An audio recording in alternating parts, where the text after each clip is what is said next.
Atlanta Church. And as you can see, we at it again, man. All right, in season, out of season on the highways and hedges. Okay, hey, as we was charged through Yahweh by Shem Yahshua, which is our true power. Okay, so before we get started with this beautiful count, I want to give all honor going on to Yahweh by Shem Yahshua by Shem Fakwadash. Double honor, of course, to our apostles and elders of Great Millstone, and peace, love, and salutations towards you. Hopeful that that's been sincerity pushing this truth. Okay, now, like I said before, we're back at it again. All right, in the city, here to prophesy, which means to tell you guys the things and the events that's about to take place over here in Babylon the Great and throughout the whole world, okay? According to the Biblios, man, the Bible, all right, the collection of books that a lot of our very own people, you so-called Negro, Latinos, Native Americans, is on this chart, all right, the 12 tribes that you guys greatly ignore every day. So without further ado, we're just gonna get into current events, current prophecy that's going on, the Lord willing, just be edifying, all right? So we're gonna open up that Matthew 24. And the top, you can actually start Matthew chapter 24 and verse 4. And Yahweh answered and said unto them, take heed that no man deceive you. So take heed that no man deceive you, all right? But a lot of our people, they're not taking heed, all right? They're taking heed unto the wrong things. Remember, they call evil good and good evil, all right? These are the same people, all right? Again, our people, I'm gonna keep reiterating it, all right? You so-called Negroes, Latinos, and Native Americans, all right? You guys don't consider Yahweh by Shem Yahshua, which is also in the Bible, man, okay? You continue on. Verse 5. For many shall come in my name, saying, I am anointed, and shall deceive many. And shall deceive many. All right, how many times somebody came on a social media platform or anything and said that there was the Messiah or said that there was Christ? All right, I'm gonna say it like that, okay? Or they said that they're the only begotten son. You have a lot of people out there like that, man. Yeah, you just recently had one guy looked like a so-called Nigerian. He said he said he's Jesus coming back in the flesh, and he turned water into wine. All right, which is a lie, okay? Because our true Lord and Savior, again, the only begotten Son that the whole entire world ignorantly called God and Jesus Christ. His true name is Yahweh Shai, and we already know how he's gonna come back, man. Okay, in that dreadful day that it shall burn as an oven. All right, that second death, which is the lake of fire and brimstone, according to Revelation, man. All right, so we know how it's gonna go down. Lord willing, we be a part of that number to escape, okay, to get up out of here through Yahweh by Shem Yahshua. But we already know how it's gonna go down according to the Biblios, man, according to His holy and true words, man. The only doctrine that's correct upon this earth right now, man. This is the only and true doctrine, whether you guys believe it or not. Okay, continue on. It says, ye shall hear of wars and rumors of wars. And ye shall hear of wars and rumors of wars. Now, you do have a lot of our people, they like to say, hey, you've been hearing that. My grandma been hearing that, man. Okay? But little do you guys know, man, hey, everything has a time and a season under the heaven. Can you get that in Habakkuk 2, Lord Terry? Wait for it. All right? So I'm going to just pause on what I was going to say and let the brother bring out the scripture right quick. All right, this is Habakkuk chapter 2, starting at verse 1. I will stand upon my watch and set me upon the tower and will watch to see what he will say unto me. And that tower has an actual representation, man. All right, represents Yahweh Shai. He is that strong tower. For those who believe in the name of Yahweh by Shem Yahweh Shai, hey, run into that tower, stay there, man. Be rooted and be grounded. That's for us too, okay? Believe in what you're serving in, man. All right, believe. Hey, when you say you believe in something, keep that faith, man. All right, go with the flow, so to speak. Go with the spirit, which is the spirit of power Yahweh by Shem Yahweh Shai, man, because he is that tower. He's the reason why we can see in this dark-ass society, man, in this dark-ass place, all right? This is the valley of shadow of death, man. Our Lord, all right, is the very reason why we can see what the hell is going on when it comes to these spiritual principalities and these demons out here, man, all right? You got it, Doc. Habakkuk chapter 2, continue on in verse 1. And I will watch to see what he will say unto me. And it says, it's like it says, and I will watch. See, this is not our rest, man. We can't be settled upon our leaves, man. This is the land of our enemies, man. We're in captivity. Right. All right. We're coming to a great time where it's gonna be a famine, all right, of food, water, bread, even a famine of the word, man. All right. All these things, all these events and things is coming to America, man. Even throughout the whole four corners of the whole earth, it's like it. All right. You can already see Esau Edom, which is our main enemy, once again, pushing his agendas, man. All right, pushing his wickedness. He's getting more and more crafty. You know, he's sloppy at the same time. All right, because these people not seeing what this devil's doing. All right. Hey, we started with our apostle, Elder Square Millstone, all the way on down. The Lord has enabled us to see what the hell is going on, man. All right, you got it. All right, Habakkuk chapter 2, verse 1 again. And will watch to see what he will say unto me, and what I shall answer when I am reproved. And the Lord answered me and said, write the vision and make it plain upon tables, that he may run that readeth it. Verse 3. So like, can you reread verse 2? All right, Habakkuk 2 and 2. And the Lord answered me and said, write the vision and make it plain upon tables. All right, so you can stop right there. This brother gonna get that word vision right quick on the online. It's mine. So we're gonna see what that word vision means right quick. It's like reread that, bro, because that's heavy, man. Because the brothers speaking about the spirit that the hopeful elect is in versus the spirit of the wicked of our people, but it's heavy. The spirit is hitting because it's a place of waiting, but it's also a place, also a state of activity as far as when you actually get it. Yep. Because you have to be a laborer. What a laborer is constantly doing is being active. All right. Whether he's just sitting down watching. Hey, we're watchmen. All right. Whether your lot is just to watch. All right. And hell, that's really the most important job anyway. To be a watchman, to watch your enemies on what the hell's going on, so that you can bring back the report in the midst of a war, man. All right. So you can be fit and you can be ready for the battle, man. We're spiritual soldiers, so we're constantly preparing ourselves, constantly improving each other, grooming ourselves. The scripture says, examine thyself, all right? Because we're trying to be the best fit for the spiritual war that's going on right now. We're trying to be the best fit, all right? Whatever the Lord sees fit, okay? You got that word, vision. This is vision in the online etymology. It says, century 1300, something seen in the imagination or in the supernatural. The supernatural. And we get all these things through who? How about Shemi Awashad? All right? Really, you can't say you believe in a God without no imagination. Okay? Because imagination really goes back to meditation. You considering certain things, man. Spiritual powers are true. All right? We want to get those new bodies. That's true. We want to be crowned by Yahweh Shah, the only begotten Son. Lord, will we be part of that number? That's true.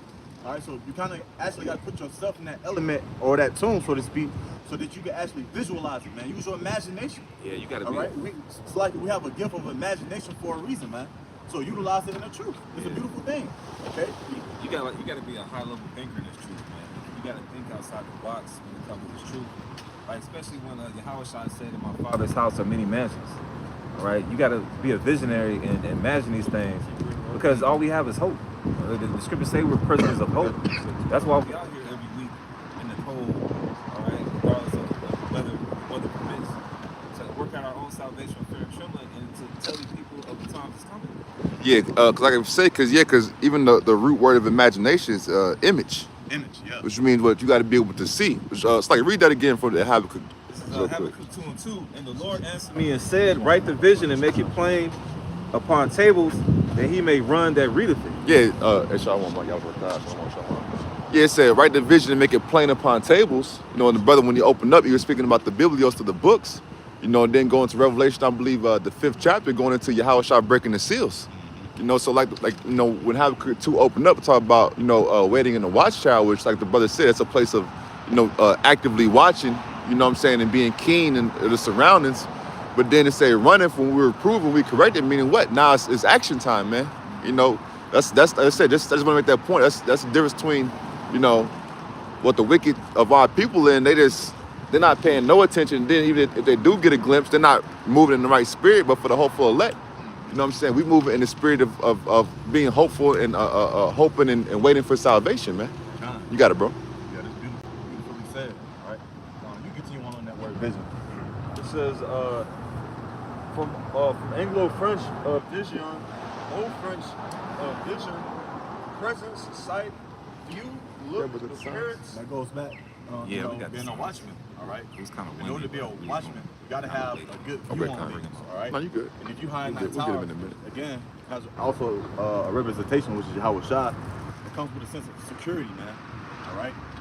And how so? Because you can see from a distance. You can see the prophecies. You can see what's going on in the society. You can see actual demons through spiritual discernment. Oh, yeah. All right? Because certain things over time be increased unto you through your Yahweh Shemel Shah, man. If you abide in it, okay? We're not here to decrease. We're here to progress, increase, man. All right? As men, women, and children at the end of the day. Okay? You got it out. It says, dream, supernatural sight. Dream, supernatural sight. And all these things actually has a spiritual benefit, man. This is all in the scriptures. All right? The scripture talks about, correct me if I'm wrong, look at Job, it talks about having dreams on his bed and stuff like that, and visions. That's So, Job, Job 33. Yeah, Job. So yes, man. So all these things from the Heavenly Father, man. Yahweh Shemiah Shah. All right. So that's the importance of being a watchman and having a good view on things, man. You can't just rest. You can't fall asleep because our people are asleep, man. All right. If you believe in this word, you believe in Yahweh Shemiah Shah, stay quote unquote woke, man, through Him. All right. See through this delusion. See through this through our enemies. See through yourself, man. Okay. Because we have to repent day in and day out. All right. So let's go back to that. Yeah. You got it. Yeah. This is the book of Proverbs, chapter 29, verse 18. Yeah, they got it. It says, where there is no Unlike vision, the truck nigga concerns. See, when there's no vision, the people perish. Why so?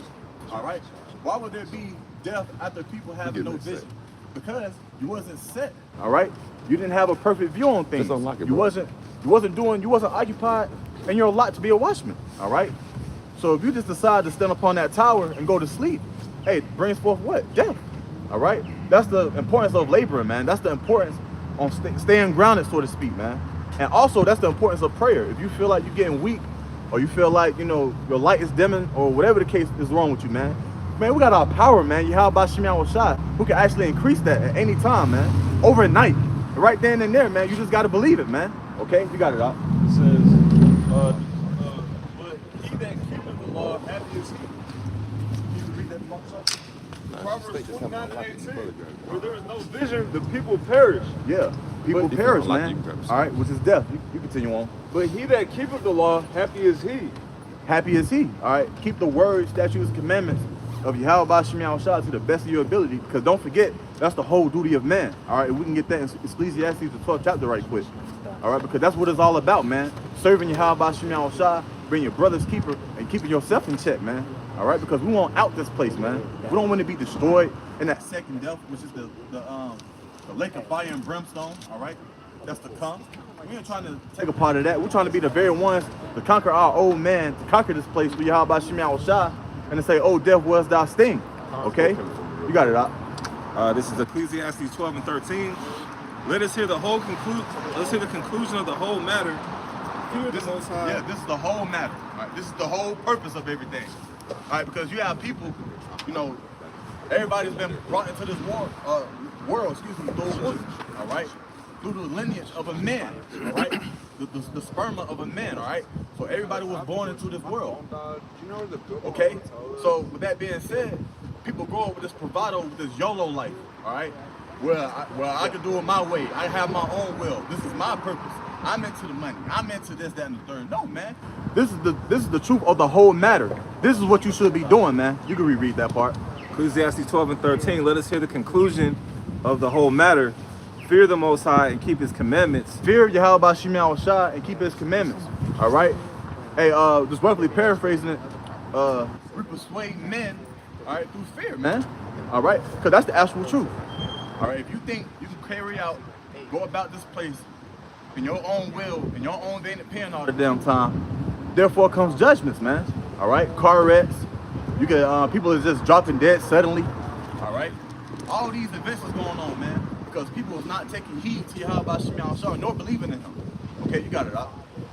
It says, let us hear the conclusion of the whole matter.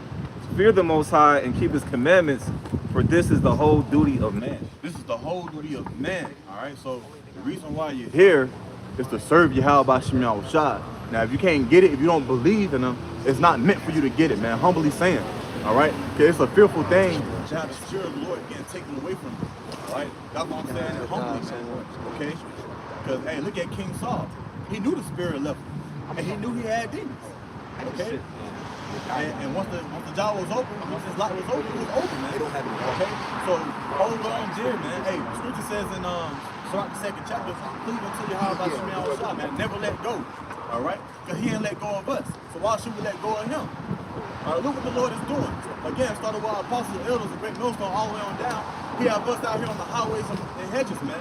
All right, in great boldness, face to face, man. It's an easy thing for our enemy, our main enemy of this fucking story.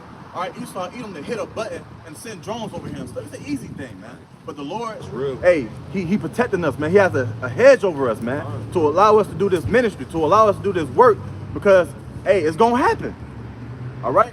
Remember, we started off in Matthew 20, the 24th chapter. All these things are going to come to pass, and it's also going to happen. He's going to crack those skies. He's going to come back like a thief in the night, all right? A lot of people are going to get caught with their pants. Matter of fact, I'm going to just say it like this. A lot of people are going to get caught naked, man, in their wickedness. Right. All right? You got it, Doc. Verse 14. For the Most High, this is Ecclesiastes 12:14. The Most High shall bring every work into judgment. It's every work into judgment, all right? You know, you giving out money and food all day to the homeless, you know, it might feel good, but that might not be looking good in the Heavenly Father eyes, okay? Everything you do in secret, everything, man, is going to be accounted in judgment, whether it be good or whether it be evil, all right? Because when he come back, the whole world's going to be judged. Whether you be judged, you know, by getting beamed up and getting delivered, or whether you be judged through that second death, man, through those missiles. That's right. right. Judged through those, the ultimate plague, man, those arrows, the javelin, okay? You got it, Doc.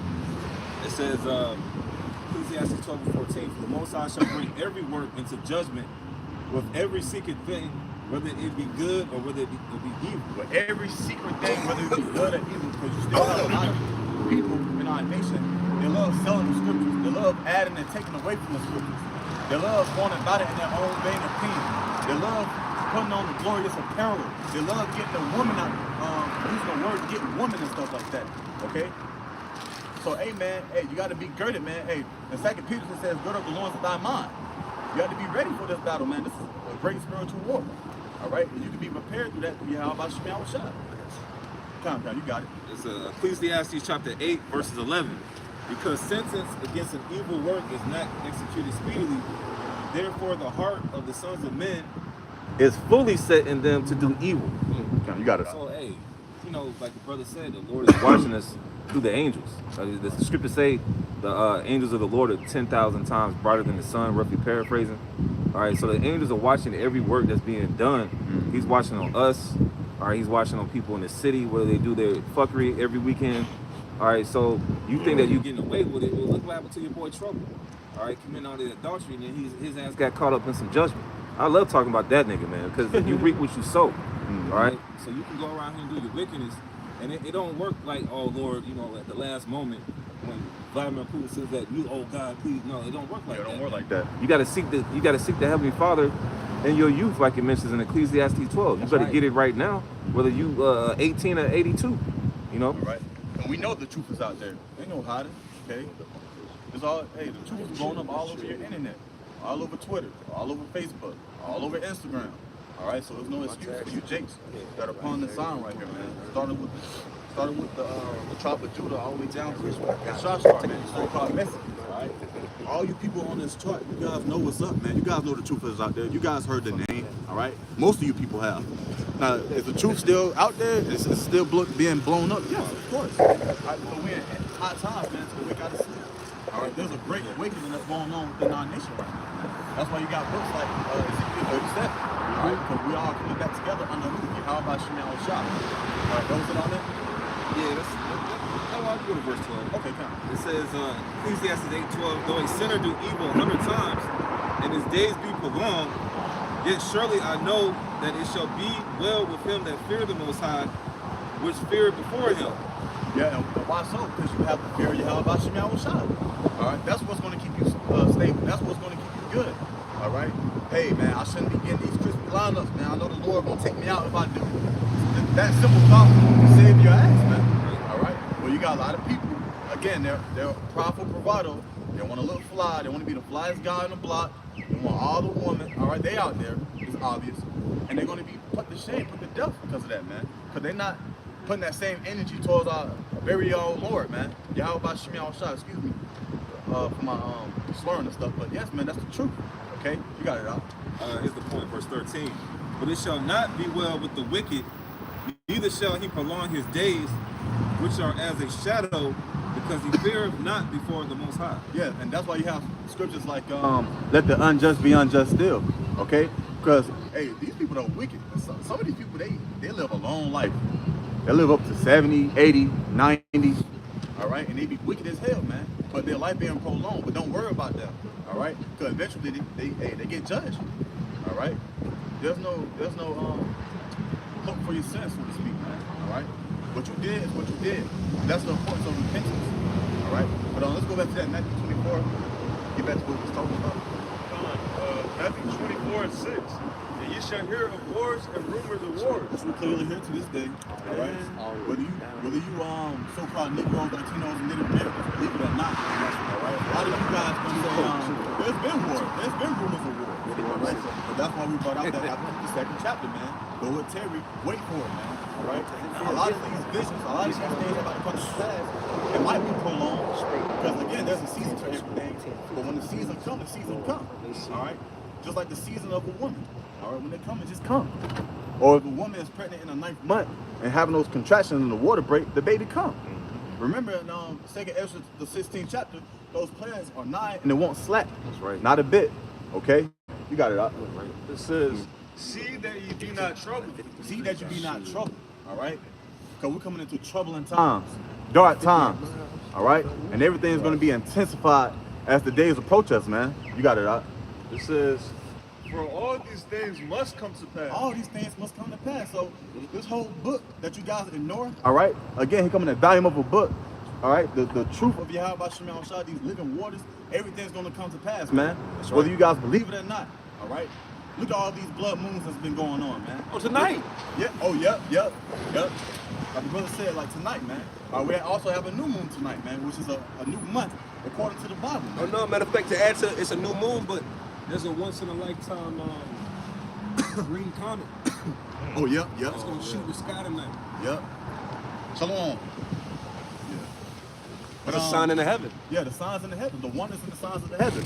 Hey, just like Esau on the left-hand side, he got signs and wonders. All right? He gonna put the C-HIP, the C-HIP, the M-O-T-B. All right? He's gonna be quote-unquote doing his left-hand miracles. But the Lord, man, that's easy. Put satellites in the sky. That's a miracle. All right? Remember, don't forget, the Lord ordained all these things according to Romans 13 chapter. That's right. All right? The reason why these devils can do what he do, the reason why he can create these missiles, all right? Because he is that code, that Smith that's been beating that his hammer to that iron that's still he blessed with that sword, sharpening it up, all right? And now you got advanced technology and stuff like that. Hey, that's ordained of Yahweh Shemel Shah. Right. All right. So that just lets you know how powerful he is, man. You got it, right? It says, for all these things must come to pass, but the end is not yet. The end is not yet, all right? So even though you see people lining up to take the juice man, all right? You see people lining up to take the be seen, I'm gonna say it like that. All right, that don't mean the end is yet. People are just dropping suddenly dead, all right? People getting Bell's parsley. People whole body, left side or right side getting numb. All right, people getting shaken, getting blood clots, all types of stuff, man. Because they took that juice, man. Just because you see all these things, yeah. Just because you see all these things going on, that don't mean the end is yet. Because you have what's called prophecy. Certain things still got to play out before Yahweh Shah's return, man. Right. You got it up. Verse 7, for nation shall rise against nation. Nation shall rise against nation. You clearly see that. You seen that back in what, 2000, what's that, 19 with the George Floyd? 2017, 2018, something Yeah, like that. you seen that that intense moment happening when that all went down, man, all right? It was 2020, yeah. Was it? Kind, all right? So it was like a war out here, man. Yeah, people flipping cop cars, all right? Making cops go on fire. All right, you had our main, the main characters, the skateboarders. They was going in, okay? You got it out. It says, and kingdom against kingdom. Kingdom against kingdom. Small example, Russia and Ukraine. That's a kingdom against a kingdom. That's war. All right, you got it out. And there shall be famines. And there shall be famine. There's still a famine over there in Venezuela. All right. Shit, eggs. Yep. Hey, hell, we did research yesterday on Peru. there's something going on over there as well, man. Like a big protest. Everybody's losing their wits, man. Hey, everybody hearts is west and colder and colder, man. All right, we're gonna experience a lot of these events and things taking place right in front of us, man. Okay, you got it, right? It says, and pestilences and and pestilences and earthquakes in diverse places. So all these things, man, the Lord is bringing to judge the whole earth. All right, because hey, remember that wickedness is being exceedingly exercised every day. Okay, man, that wickedness getting pumped up. That wickedness on steroids. But the Lord's about to kill all that, man. All right, He's about to put death to death. There won't be no more death. We ain't gonna go off no more. Not be cool. Yeah. Okay. So this new kingdom that's about to be translated. All right, because remember, this kingdom is fallen, so we're going to go into a new kingdom, man. The kingdom of heaven is going to be translated. Everything's going to be perfect, man. That's right. And ain't going to be no more sighing and crying, headaches, all right? You got back pain stuff now. You know, I need to take this, that, and the third, okay? Or I need to take this, that, and the third to go to sleep. Ain't going to be none of that, man. Y'all pray for me. I'm kind of under the weather. Yeah, man. What? Ain't going to be none of that, man. Ain't going to be no under the weather in the kingdom. Everything's going to be perfect. All right, we're going to have those new bodies. And that's when we're going to be fully under the second covenant. So we're not under the second covenant yet, man. All right, you got it out. It says, all these are the beginning of sorrows. All these are the beginning of sorrows. All right. A lot of people, they lost their jobs since the pandemic. All right. A lot of people, they done lost cars, jobs, homes. Yep. Everything, man. Okay. So when this next go around comes, what you guys expect is gonna happen? Hey, this devil's gonna come down with great wrath. Can we get that in Revelation 12th chapter? Yeah, because all of that was just a test run. Yeah, a little test run. It's all just running the scrimmage. You know, he get ready for the big game. You know, the chip, literally. You know, that's gonna be the big game. We just need to see who was gonna be cooperative, who was gonna be combative. You know, how up in the uproar he can get the people. You know, how compliant, what percent of the population is compliant, as opposed to those that are defiant. That's all that was. They shooting. Made you look. That's funny. Revelation 12 and 12. Therefore rejoice, ye heavens, and ye that dwell in them.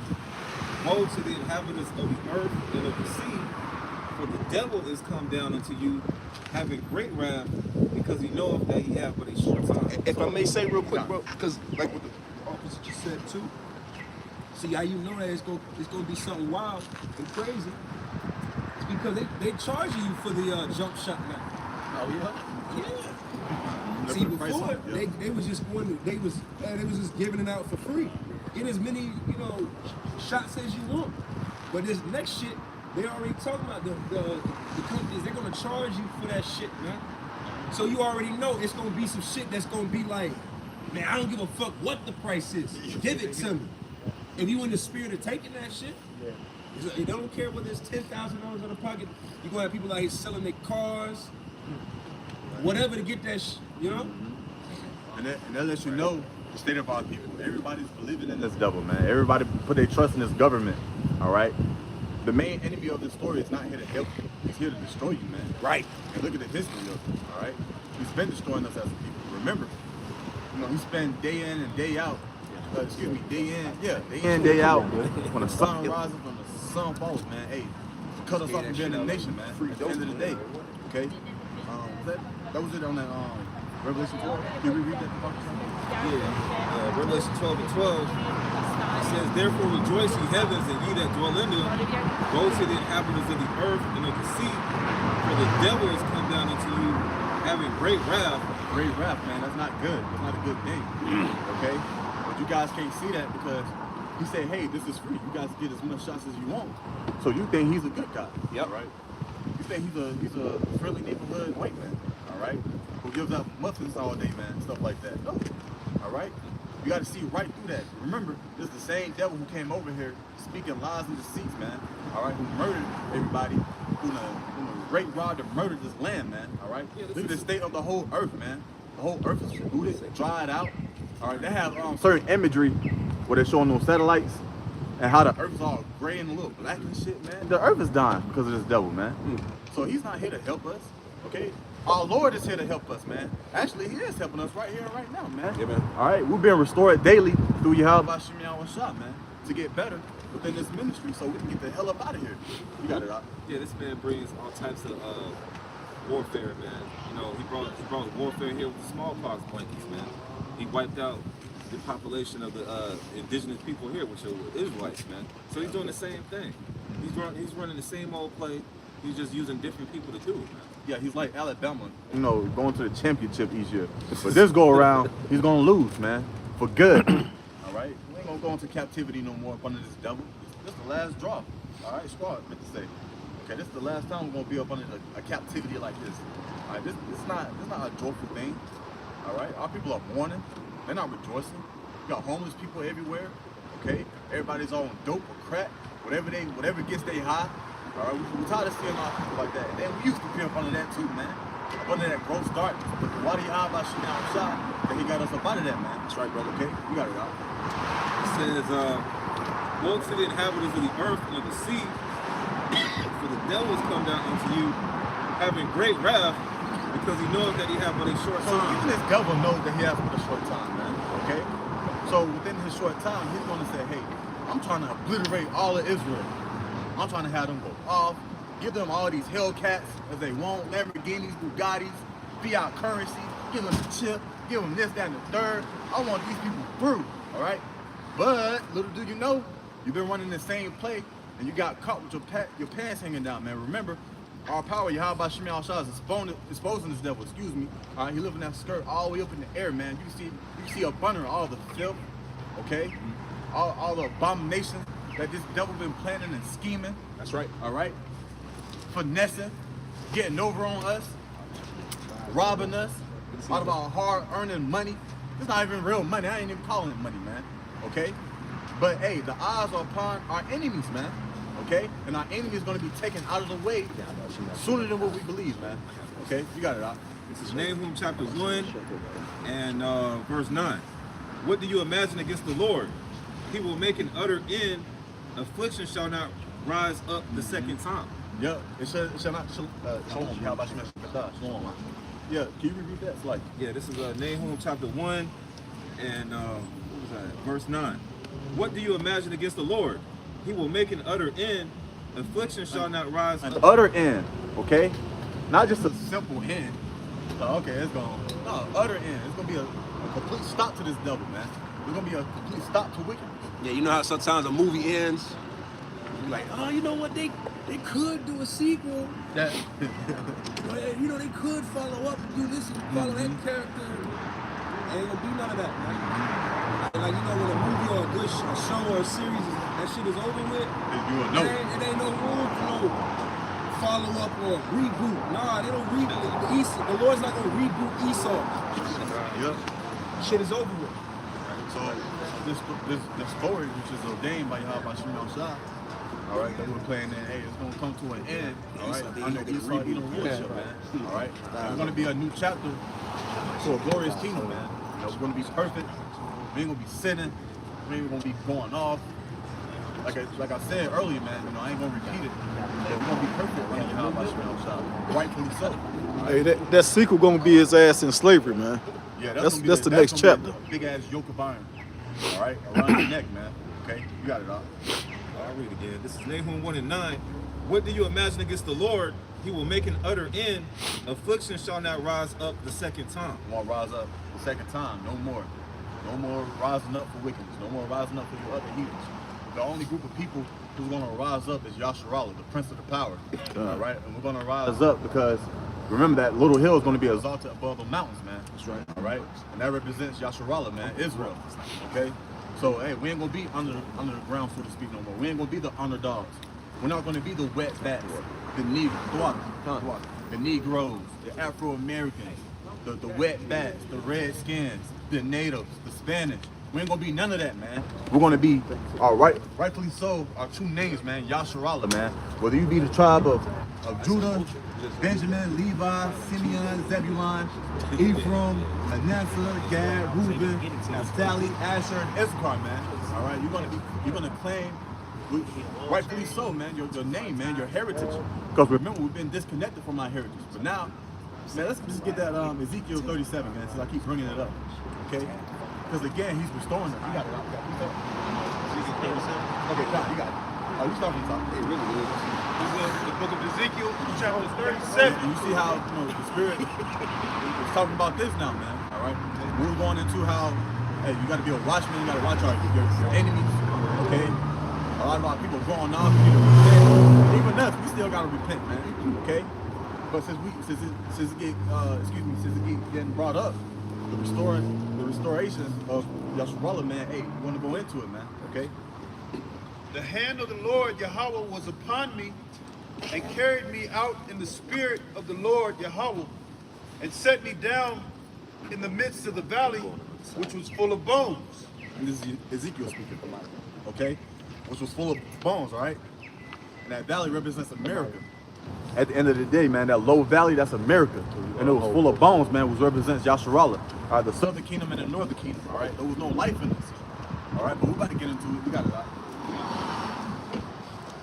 Verse 2, Ezekiel 37 and 2, and caused me to pass by them round about. And behold, there were very many in the open valley, and lo, they were very dry. It was very dry. We had no life. So imagine you walking inside the desert, right? And you just see a very dry tree.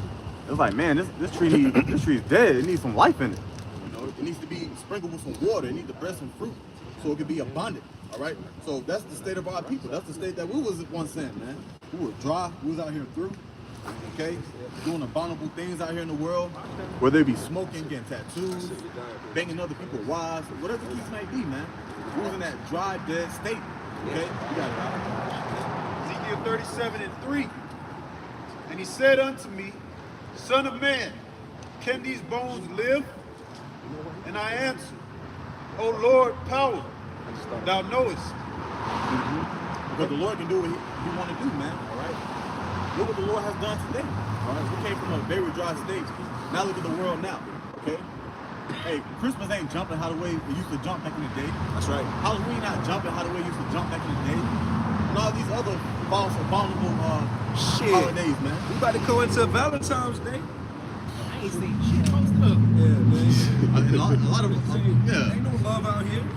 That's a love time. You gotta be middle of a gender boy. Yeah. Valentine's Day don't with. Got them the red pill community killed that shit. Yeah. You know? No more chocolate, no more chocolate hearts for you women now. I was about to say that other word. Flowers and all that. Yeah. Hey man, these proud ass women gonna be getting themselves gifts, Yeah, man. you know how they do. They should. I'm the mama and the daddy. You got it out. Do it. Ezekiel 37 and 4.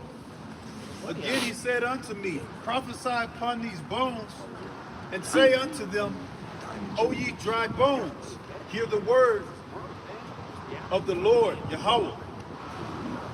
And that's why you have to give double honor to our apostles and elders who are doing the work, all right? Because hey, they was doing the work back in the day, man, so that we could receive this word through Yahweh Shemel Shah. All right, if it wasn't for the order and the structure that the Lord has set up, come on, man, we probably wouldn't be out here. All right, we'd be bugged out. We'd be crazy out there. All right. Scripture says, "Surely oppression, make up a wise man mad." We would have went crazy out here, man. Knowing that we're oppressed, but we didn't know what was going on. All right. But through Yahweh Shemel Shah, we know what's going on, man. We got it out. Ezekiel 37:5. Thus saith the Lord Yahweh unto these bones, Behold, I will cause breath to enter into you, and ye shall live. Yeah, what that up?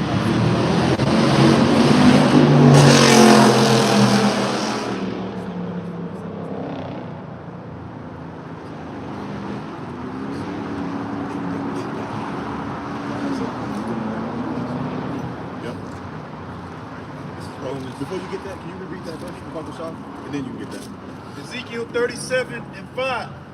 Thus saith the Lord Yahweh unto these bones, Behold, I will cause breath to enter into you, and ye shall live. And we're going to get a more in-depth meaning on what that breath means. So can you open up with that Romans 4:17? This is Romans 4:17.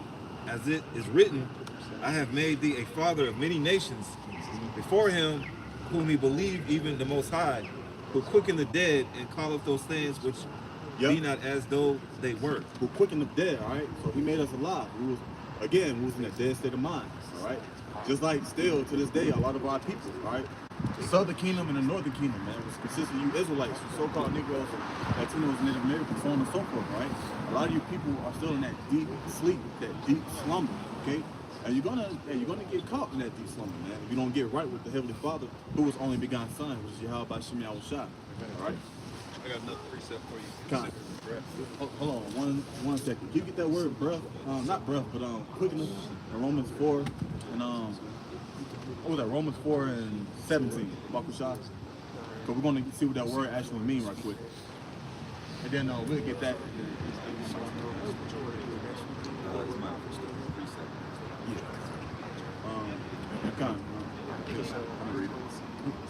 Can you get Romans 4 and 17? We saw our brother get the word. No, that was last week. So next week, This is the book of Romans, chapter 4, and verse 17.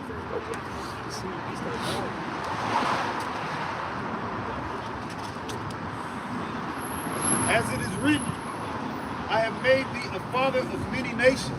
Who was that? Going all the way back to Abraham, Isaac, and Jacob, man. Abraham, man. All right? And he was the father of the multitude. All right? You got it out.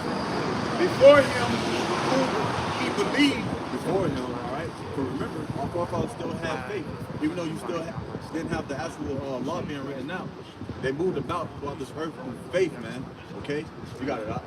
even the Most High, who quickeneth the dead. Quickened up the dead, meaning make alive. All right, stop right there. Can you get that word quickly? All right, that word is G2227, Zupoeo, and it means to produce alive, begat. To produce alive. So the Lord literally made us alive. Okay? See, once you believe in Yahweh Shemi Awashai and this word, you're a new creature, man. You're made to live. You become a lively stone. All right? Lord willing, we be a part of that number, of course. But you're living. How do you know you're living? Because people start hating you when you start glorifying your own power, man. They start hating you when you stop eating pork. You know, you go to these little gatherings and stuff. Hey, man, they give you a plate. You're like, look, man, I'm going to throw this plate away with all the stuff. Give it to you. Because I don't eat this, that, and the third no more. And they look at you like you're crazy. Because you've been made alive. All right? You got it out. All right, it says to produce alive, begat or bear living young, to cause to live, make alive, give life. So basically, the Lord gave life to us, man. All right? The Lord living waters. So you bring out your precept and we sit down. Time. Genesis 2 and verse 7. And the Lord Yahweh power formed man of the dust of the ground and breathed into his nostrils the breath of life. Breathe into his nostrils the breath of life. So that's literally this is how our wisdom, knowledge, and understanding from. Our Heavenly Father and only God's Son, man. In order to live. All right, remember, what the brother brought up earlier, what's the whole duty of man? Do the law, statutes, and commandments to the best of your ability. That's living, all right? But Esau and his rulership, he allowed us to go out, and therefore we're living a life of sin, man, which is death. Basically, living a life of death, man. Okay, you got it out. And man became a living soul. And man became a living soul through Yahweh Shemi Awashai. So, just a quick little in-depth on that word breath and quickly, right? So, well, one that was edifying with that, I'm going to step down for the next brother to speak. All right, so on.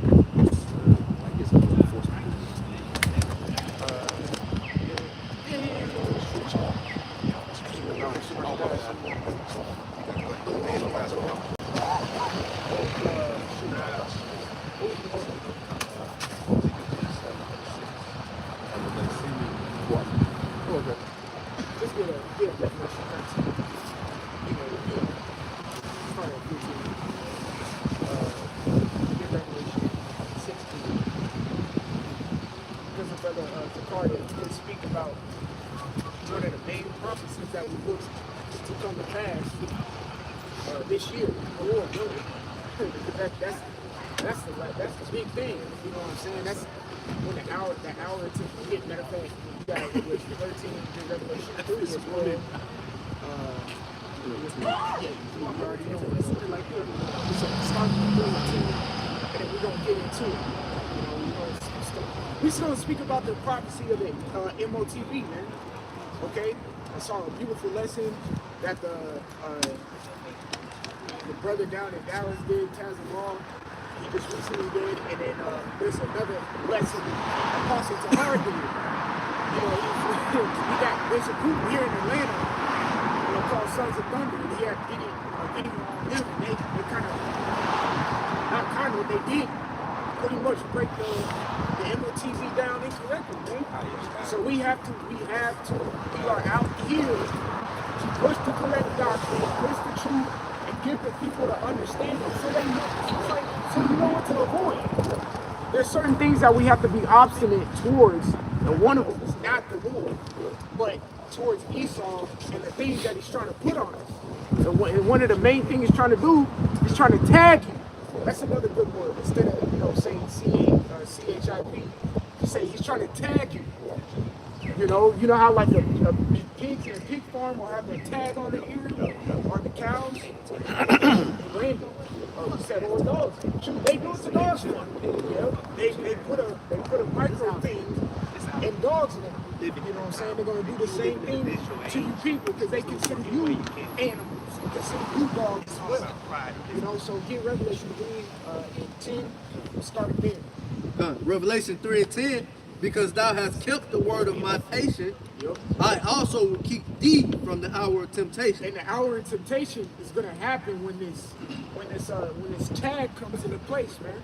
When they start branding you people, and they've already started with this juice. Okay, they've already started it with this juice. A lot of you people went and did it willingly. Okay, and that was a test run. And now we see a lot of you people dropping dead from it. After getting 1, 2, 3 boosters, now you're starting to drop dead. And see hell of athletes. One to mention, DeMar Hamlin. Dude is 23, 24 years old. Tip-top shape, top elite athlete. I think he went to college at Pitt. Top safety out of his class. Got drafted to a great team, Buffalo Bills, and started. That's saying a lot. And he's just dropping from cardiac arrest, dying on, literally died on the field for a moment. It had to be resuscitated at 23 in the best shape of your life. Come on now.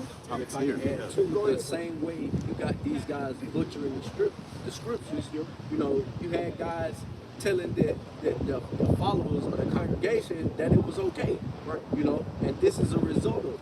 So like the brother said, we got to come out here and clean up the mess that these dudes are laying down and bring out the true doctrine, you know, according to the scripture. Because if I may say, bro, that's why the scriptures say that in Titus, the 1st chapter, whose mouths must be stopped. Exactly. Or you can get it. Hey, if somebody want to get it real good. Because y'all are putting out messages and vibrations out here that's damnable, and you're gonna see the effects of all of you other camps putting that spirit out there of just take the jump shot. You're gonna start seeing it. People, we talk shit about people in the world. Yeah. No, y'all gonna be dropping dead. No, y'all followers that started doing it, you're gonna start seeing congregations just drop dead. Right. If you got it, go ahead with it.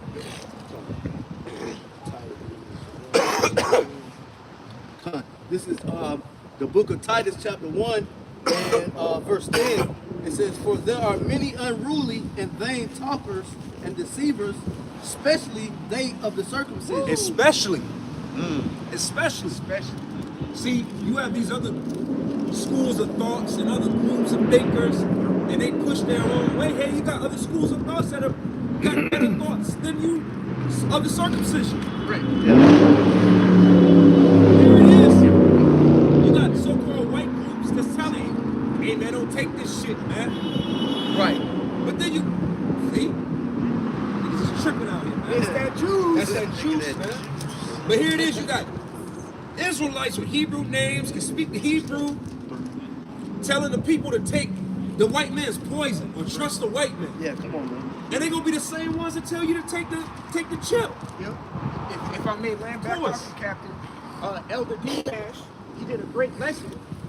And in that lesson, he said, look, a lot of people are going to start bugging out, dropping dead in their cars while they're driving. Damn. You know, that juice is really a demon that is being injected in you, okay? and they're about to inject something else and take it to biometric levels on your asses. You know what I'm saying? So, a little more, go ahead, bro. Titus 1 and 11, whose mouths must be stopped. And Yeah, whose mouths, their mouths have to be stopped. Right. Like the Lord gotta stop you. Because you will continue. See, we're getting down to a point where, as Yahweh Shai said, you gotta let your yea be yea and your nay be nay, man. That's right. Either we gotta have sure judgment, sure discernment to tell people in the times to come, go that way. Don't go that way. Right. Yes. No. Right. It's gotta be. Yeah. You get what I'm trying to say? Yeah. Right, because with the time that we're in now, I'm gonna say it, you have a little time to start to reason with one another. The time that we're about to go into, when the sun goes down, speaking metaphorically, Yes. when the sun goes down, there is no time to reason. It's time, it's either this or it's either that. You're either gonna go, like the captain was saying, you're either gonna make this decision or make that decision. You're either gonna listen or not listen. This is an analogy, and we're gonna get back to the script that I always give, especially to my rib. I don't know if y'all brothers watched it. I'm sure y'all have. The Marvel movie Infinity Wars, the first Infinity Wars. When the Guardian of the Galaxy team was gonna go fight or try to go fight Thanos when he had the Reality Stone, he told Gamora, Yeah, I remember that. go right. Yep. And the bitch went left and immediately got caught by Thanos, and her demise soon followed, meaning her death. See? Because she chose not to listen to the man, all right, and him saying go right and do her own thing got her killed. So that's the time that we're going into right now. We are telling you to go right. Yeah, man. And a lot of you, And we're telling, hold on, bro. got it, you We're got it. telling you to go right in the spirit because you're through the spirit of Yahweh Shem Shai. See, that's where it's coming down to. These other groups, these other men, they're coming with they're leaning in their own understandings. Get that. Okay, they're leaning on their own understandings, and they're leading a lot of you to astray. That's right. So the Lord is not going to allow this confusion to continue. See, this confusion and this back and forward, it has a place. It has a place for what? To keep the undesirables away from the desirables. But when it comes down to the point of now it's time to lead the desirables, it ain't no more playing. Right. The Lord got to get you wicked Israelites out of the fucking way, man. And like we always paint the picture, judgment starts with the house of the Lord first. So you are the circumcision. Then it's gonna go to your Israelites and Jacob's trouble. You got it, brother? Yeah, I got you. Because the captain quoted it. Con, this is Proverbs 3, starting at verse 5. Trust in the Lord with all thine heart, That's right. and lean not in thy own understanding. Right. Trust in the Lord with all thy heart. And guess what? We're trusting in the Lord with all our heart, which heart goes into the Hebrew law, which is the mind. We trust in the Lord 100% in our mind, so we're fully convinced. That's why we're telling you to go this way in the spirit. Go ahead, reread it. And because hey, beautiful point, because in the spirit, yo, you gotta have this part worked. Yep. Like you can't just go, like we understand in the scriptures, you got 11th hour Israelites, right? Yeah. They're gonna be Israelites that are the Lord's gonna literally lead them through all of it, and they're gonna get saved at the end. Right. They didn't even necessarily know the breakdowns, any of that. The Lord's gonna lead them. But for all of us that are conscious and being called and woken up, you gotta continuously beat it in your head. Hey man, the MOTB is the CHIP. The MOTB is the CHIP. Right. So that you know to deny the shit, man. That's right. It's not something you can't treat this like it's a fucking elementary school project Exactly. and pick it up at the last second and be like, oh, I can do this real quick. Okay, See, score. See, what people don't understand, we're going into temptation that we've never seen before. The water. You know what I'm saying? So this temptation is going to be different. Even us talking right now, and we're, there's not a real way to describe it.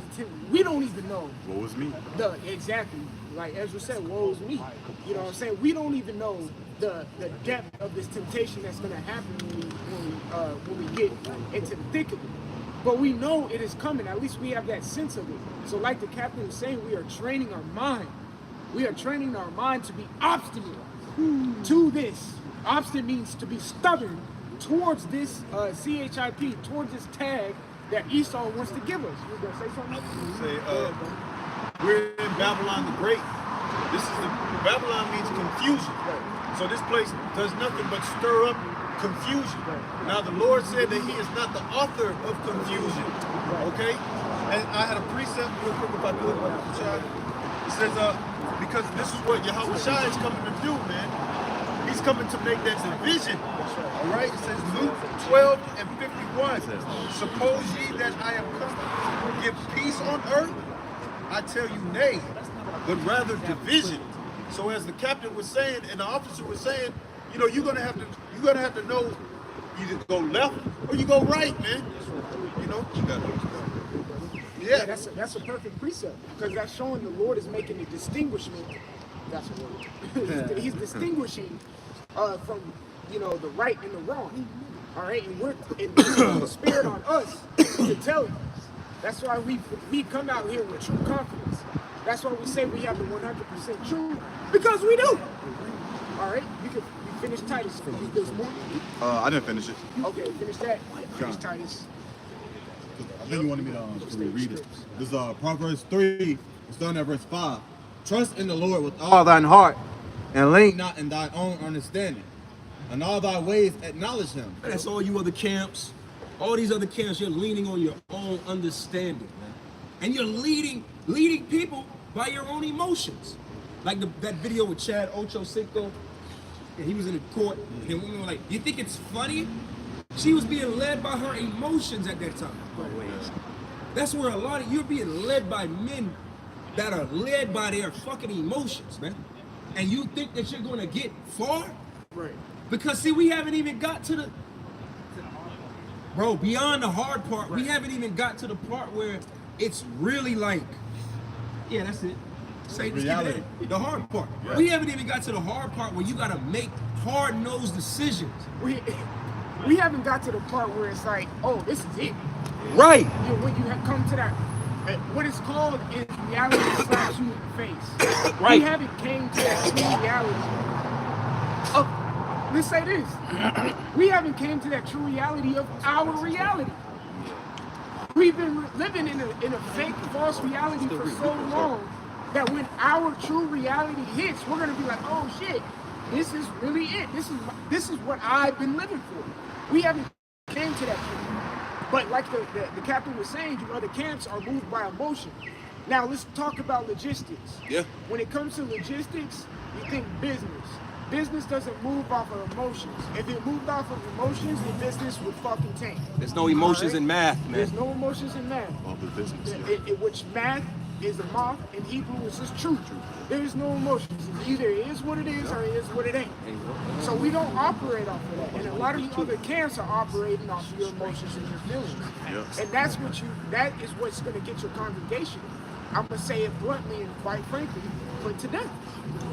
And the blood's gonna be on your hands. Brother, like you already read, we haven't even got to the part of Revelation 12 and 12, is that it? Where the devil shall come down in great wrath. Yep. When the devil comes down in great wrath, what spirit are you gonna lead your men, women, and children in? Right, exactly. Because see, right now, we're exercising. That's why when you read, what is that, Romans 11? Where it says, if it be at possible, be at peace with all men. We're exercising all of these different actions so that when the time comes, I was just speaking to the brother Tazabah on the way down here. We're not trying to be fighting. When the fight fucking comes, we're not trying to be a fight where it's like, okay, okay, this is my jab. I gotta keep it tight. Okay, legs.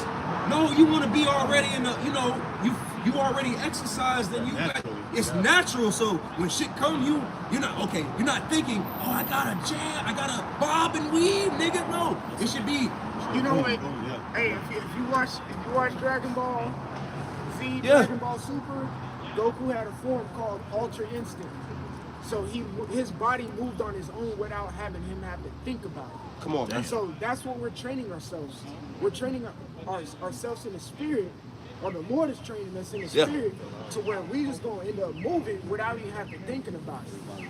So you could drop Proverbs, and we're still gonna paint the picture, or stay on that topic. We're still gonna get Revelation 3, but go to since you're speaking about these other camps being emotional, go to Romans chapter 10 and 3. God. Okay?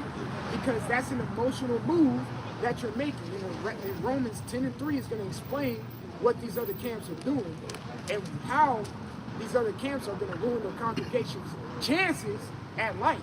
Go ahead, brother. God, this is Romans 10, starting at verse 3. Yes, sir. For they being ignorant of God's righteousness, Right? For they being ignorant of the Most High's righteousness, go ahead, and going about to establish their own righteousness, and going about to establish their own righteousness. Hold that. Get 1 Corinthians, 3rd chapter. Okay? I want to say it's like 3 and 10, where it's speaking about the master builder. When Paul is speaking about there's been a foundation that has been laid, there's been trailblazers that have been blazing the trail for us, and that the word trailblazer is metaphoric in itself, meaning they've lit a trail for us to follow. All right, so it's easily visible of what you're supposed to do and where you're supposed to go. Okay, there's no confusion about it because we already quoted the script. You quoted the script. The Lord is not the author of confusion, so why would He put confusion in His mint to confuse the congregation of what and what not to do? You see what I'm saying? Get 1 Corinthians 3 real quick. I'm telling y'all straight. 1 Corinthians 3 and verse 10. According to the grace of the Most High, which is given unto me as a wise master builder, Yep. I have laid the foundation. Start from the top again. We're gonna go through this. 1 Corinthians 3 and verse 10. Yes. According to the grace. According to the grace. So first off, you got to understand that you have been given grace. First, you have been given grace to understand something that the Lord has put on this earth for you to get to save your life. You have been given grace to understand it, grace to study it, and the liberty to do so as well. Keep going. Of the Most High, which is given unto me as a wise master builder. The grace given to the Most High, given unto me as a wise. That's another word you focus on. Wisdom. Wise master builder. Not an ignorant, like we're speaking about in Romans 10 and 3.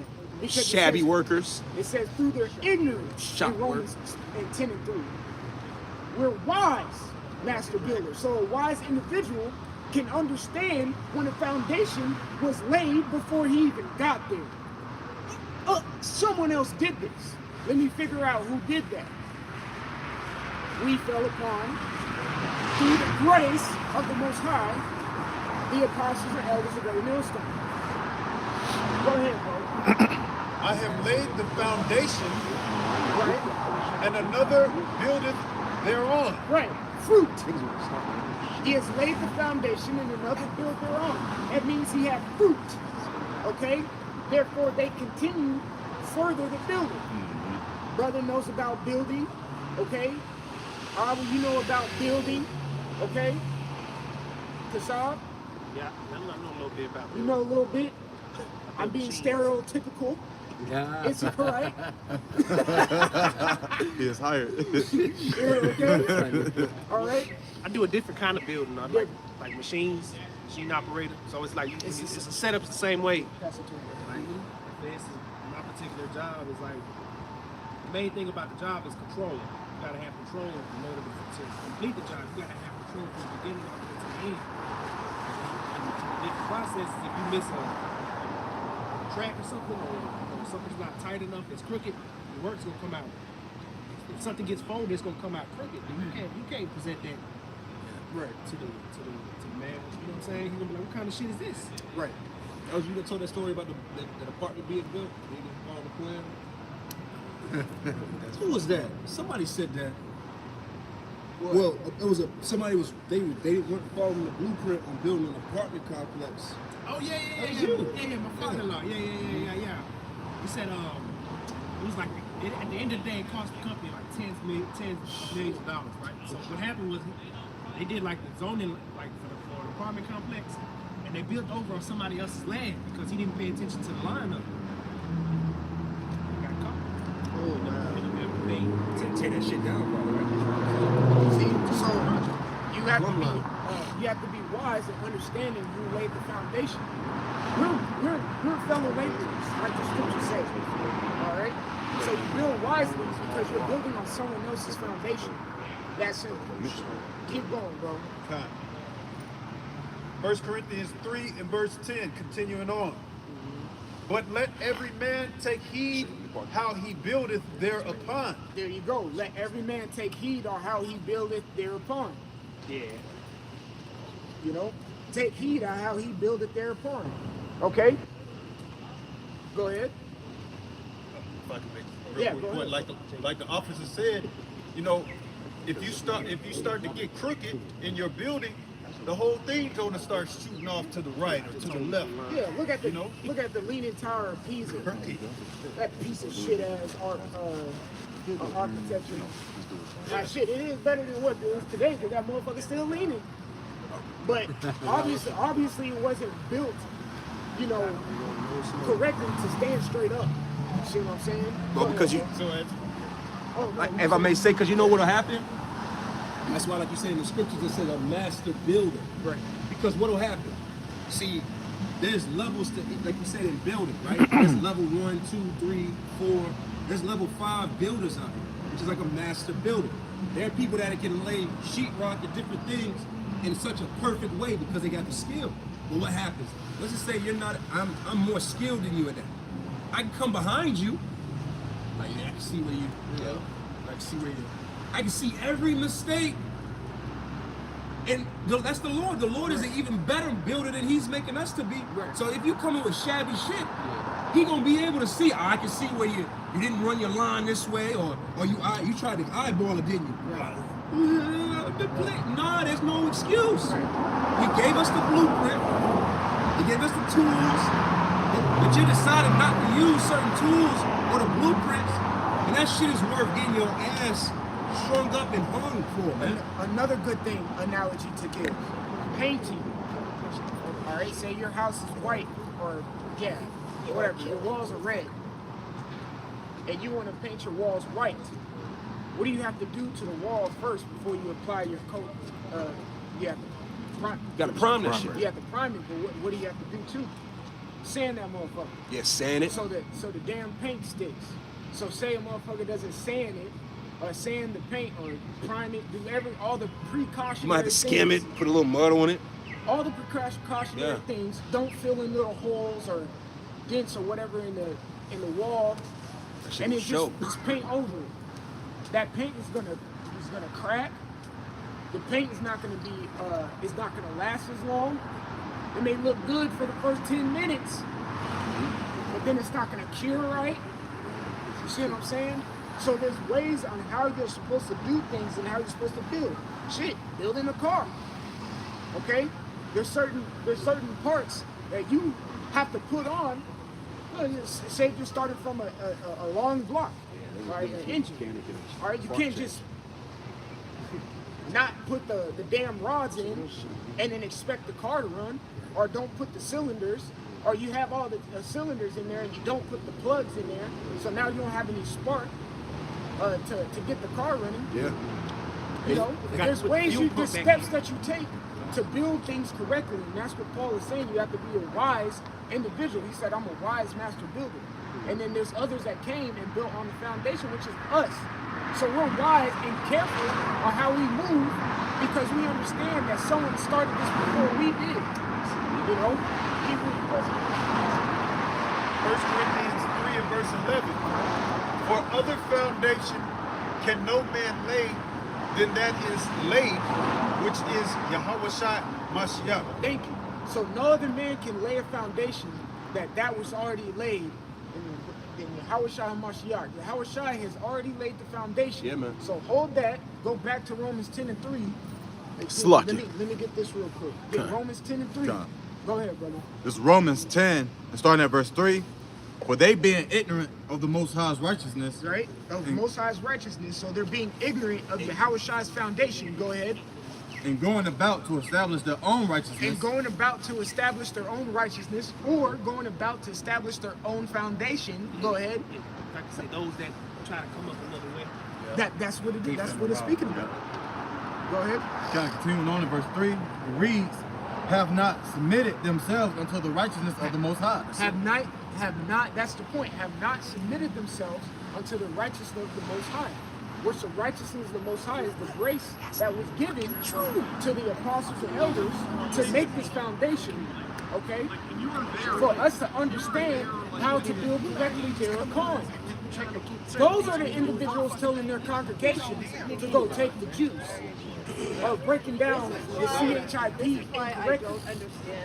All right, and not telling the congregation that the MOTB is the RFID microchip that these Edomites, the self-proclaimed white man, are trying to prick you with. That's right. Therefore, through their own ignorance and ignorance of the righteousness of the Most High, and them establishing their own righteousness, they're killing people and the blood is on their hands. Now let's go to Revelation 3:10 now. Because it's going to directly, no matter of fact, Titus. We're not done with Titus.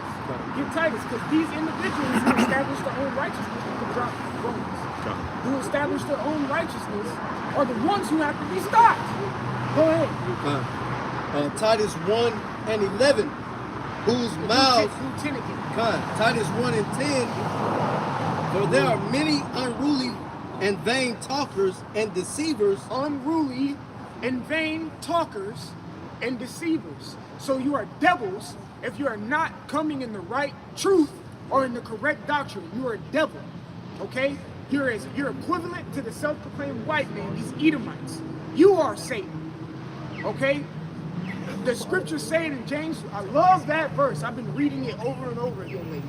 James 1 and 26, where it talks about if a man claims he has a religion. But in that particular verse, it says, one who bridleth not his tongue.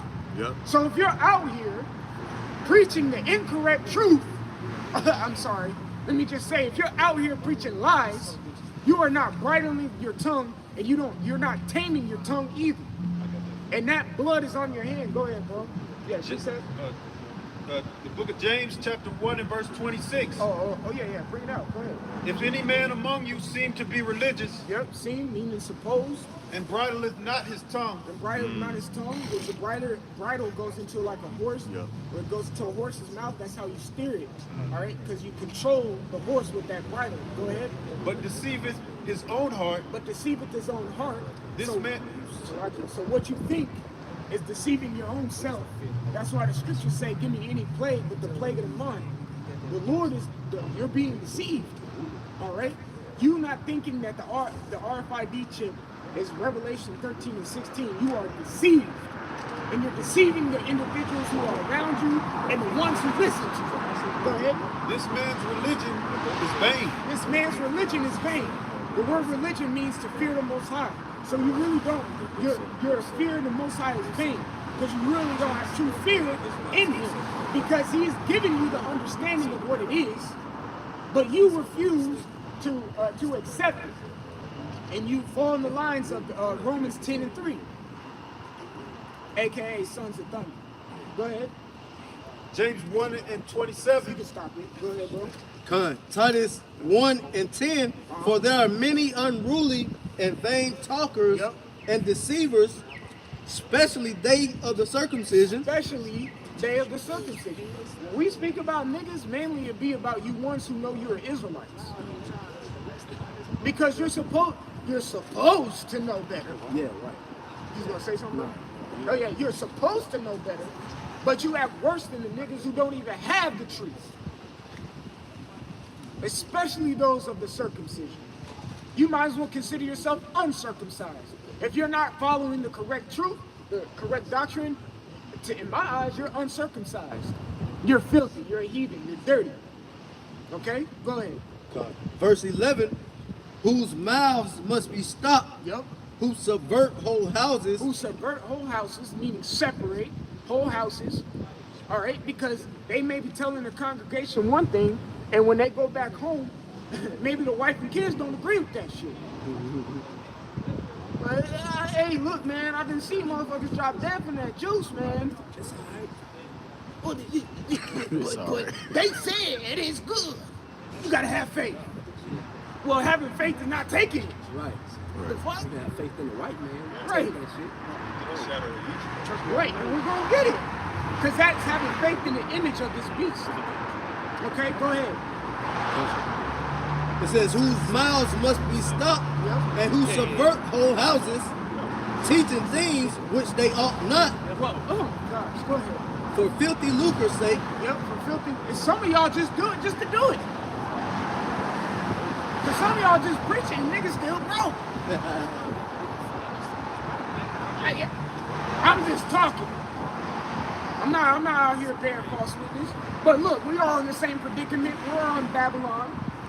Don't sit here and tell me that you just got bread like that. Okay? A lot of you ones who preach the incorrect thing, don't stop. Nigga, you a slave too. And if you're a slave, you're poor. I don't care how much fiat currency or digital number that you see in your app, in your banking app, you're poor. Okay? We're in this together. Okay? We're in this together. You're broke. And you're selling out for filthy lucre sakes. Zakaria was up here just earlier talking about this fake ass money. You're selling out and telling people lies for fake monopoly money. That's fucking bonkers, man. That's crazy. That's true. That's dirt. You're done. All right, keep going, bro. Time. That's crazy. Verse 30. You selling people. You're literally putting blood on your hands for fake money that's about to be tainted and saved. Go ahead, bro. Verse 12. One of themselves, even a prophet of their own, said the Cretans are always liars, even evil beasts and slow bellies. Okay, you can back that. Go ahead, get Revelation 10. All right, because now we're going to start flowing into this. All right, which is Revelation 10 is Jacob's trouble as well. Okay? And there's some of you camps that say there ain't no trouble coming. There's some of you camps that say there ain't no trouble coming. That's another big misconception that you're telling your congregation. And then when shit hit the fan, they're gonna look at you like, what now? Go ahead. They're probably gonna attack you. Go ahead. What you said?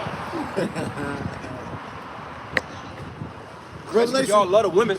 Right. And then they probably gonna give them, well, the scriptures say, or pull the man looking well to his going. And then also the scriptures say, the simple believing in every word. You should have looked it up before I said it, before you believed it. Try to throw it back on them. A real Edomite way. Real Edomite way, because they already acting like it. Yeah. Words are smoother than butter. Don't follow suit. Finish your course. All right, go ahead. Revelation 3 and 10. Go ahead. The Lord gonna do him like who's marrying him? Oh, yeah. Okay? The Lord gonna do it when you're fully evolved into an Edomite. You're gonna look like Chappelle off of Trading Spouses. News Okay? anchor.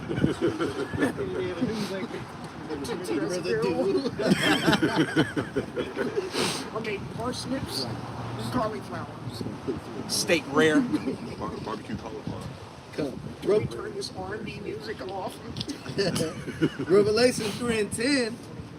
Because thou hast kept the word of my patience, I also will keep thee from the hour of temptation, which shall come upon all the world to try them that dwell upon the earth. Get that word world. Because we're gonna speak about this thing. Get that word world in the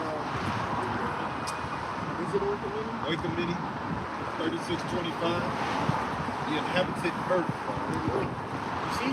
So this is not speaking about the harmonious arrangement, the cosmos. This is speaking about Oikoumene, which the cosmos is in. Okay? This is speaking about the whole inhabited earth. Everybody in it. Your mom, your grandpappy, Momo down the street. Kiki. Okay? Kiki. You know what I'm saying? TTs. TT. shit, A, B, B, C, C, D, D, E, E, all of it, okay? Everybody on the earth is gonna get tried, okay?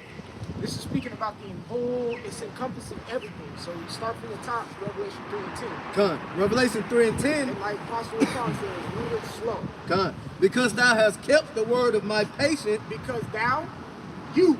So when you read this, this is a letter to you. Read this and take it. Take it to heart. All right? Take it seriously. This is talking to you. Because you have kept the patience. Okay? I watched that video from Elder D-Man. He said when there's a lot of judgment going on, stay still. And how do you stay still? By being patient and watching the Lord do what he does. You know what I'm saying? On the Jews. Go ahead. Con. It says because Pull thou over. Please. Call AAA. Go ahead. Because thou hast kept the word of my patience, right? I will also keep thee from the hour of temptation. From the hour of temptation, which goes in, what is that, Jeremiah 30? Speaking about, this is Jacob's trouble. All right, you don't have to get it, but I'm just quoting where it's at. You know what I'm saying? Jeremiah 30 speaks about the Jacob's trouble. Another scripture that indicates Jacob's trouble. Daniel chapter 12 and 1. Michael has to stand up for his people. Okay? Go ahead, bro. That's the hour of temptation that the Lord is speaking about. And we're going to see a time that we've never seen before on this planet Earth. Go ahead, bro. Which shall come upon all the world. All the world. All right? Everyone from fucking slanted-eyed China.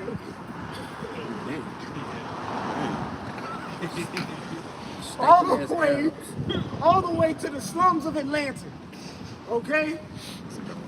Shit. Go ahead, bro. Which shall come upon... Fuck the Moabites, man. Moabites now wash pot. What? It says the pride of Moab. Yeah, that's why I'm talking. That's why I'm talking. You know, just like King David was talking that smack to Goliath. Now I'm talking smack to you Moabites. You know, slanted-eyed dragon killers. Go ahead, bro. Gun. It says, which shall come upon all the world. You're right, brother, inbred, but that's straight from the scripts. When you read about Lot, okay, that's your origination. So it's not it may sound like an insult to you, but that's the truth. And the truth hurts, but also the truth is funny. Okay, go ahead. Come. Go ahead.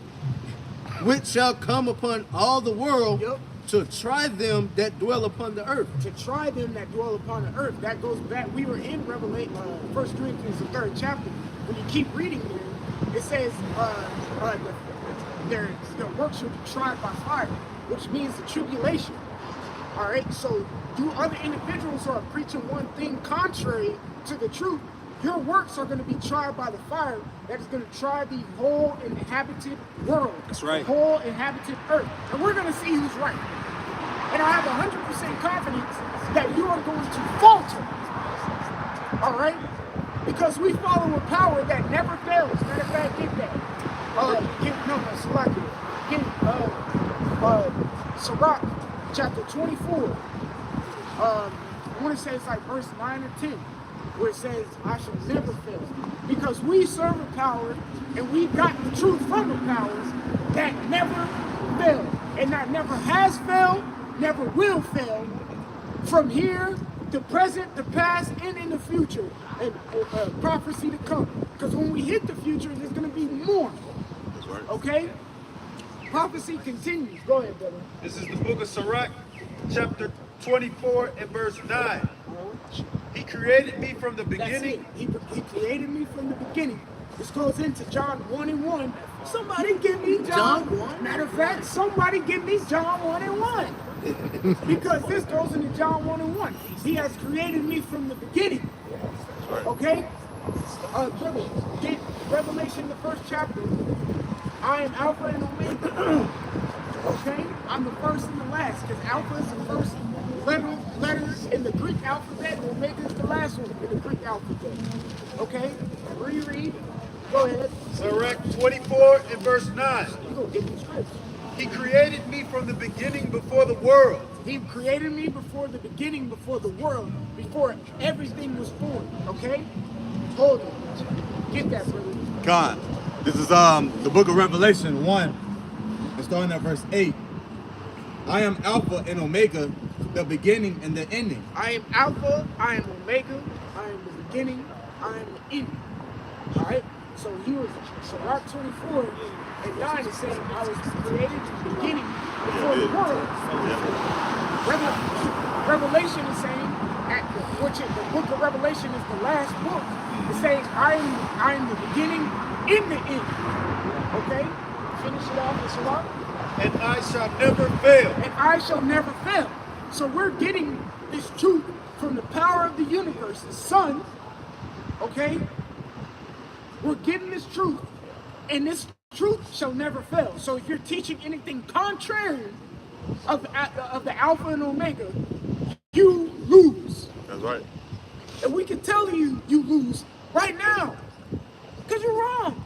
But Jake is obstinate and stubborn towards the wrong things, so we'll find out when all hell breaks loose who's right and wrong. Because somebody got to be right, and somebody got to be motherfucking wrong. Yeah, most are wrong. Most are wrong. 2/3, to be exact, are wrong. All heathens are wrong. Okay? You know, you speaking about circumcision, you Israelites.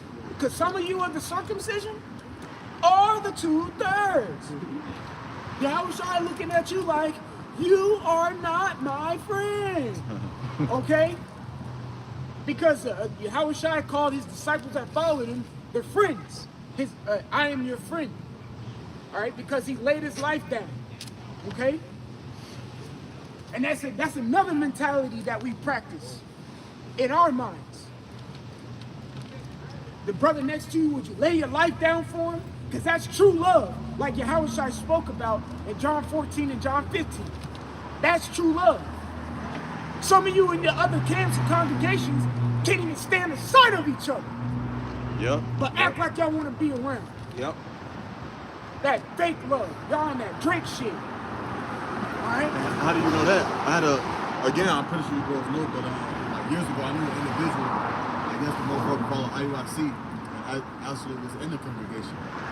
And she was just telling me everything that was going on. She was like, people fighting and messing around with each other, wives and stuff. So that shit, you know. So yeah, I can truly and honestly give you my testimony, a brief one about how long, since being in this brief testimony, I've been shown nothing but love. That's all I can say. I can't say anything else. It's a fact. I can't say anything else. I've been shown nothing but love. I second that. Brothers have guided me, built me up, tell me what's wrong, what's right. The Spirit had me to listen to it. I can't say nothing else. And if you fall out, that's on you. That is on you. Because you have been shown nothing but love. I don't see, why would you want to leave something like this? Because you ain't going to get it out there. Ain't no love out here, man. Ain't no love, But bro. death. You're right. Ain't no love. Whole bunch of love lost. Because the scripture said the love of many shall wax cold. But our love is waxing greater and greater. Yeah, and a lot of you uncircumcised, circumcised ass Israelites. A lot of y'all, and really a lot of y'all, I'm just gonna say it, man. A lot of y'all still got yard down nuts in your mouth. Come on. All right, a lot of y'all, when that whole situation went down, a lot of y'all showed your real colors even then, man. A lot of y'all still, even unto this day, you're still looking at this man like he's King David or Yahushua or John the Baptist. And a lot of you, tell me, am I lying? A lot of you, a lot of these other camps, y'all have that man's nuts down your throat, man. So everything, when that situation occurred, I'll speak on that. When that situation occurred, a lot of men, even in Israel, had this spirit of, nah, he would never. All those men, they're wrong. Y'all are wrong. Y'all did him wrong. It was all over social media, man. That was crazy.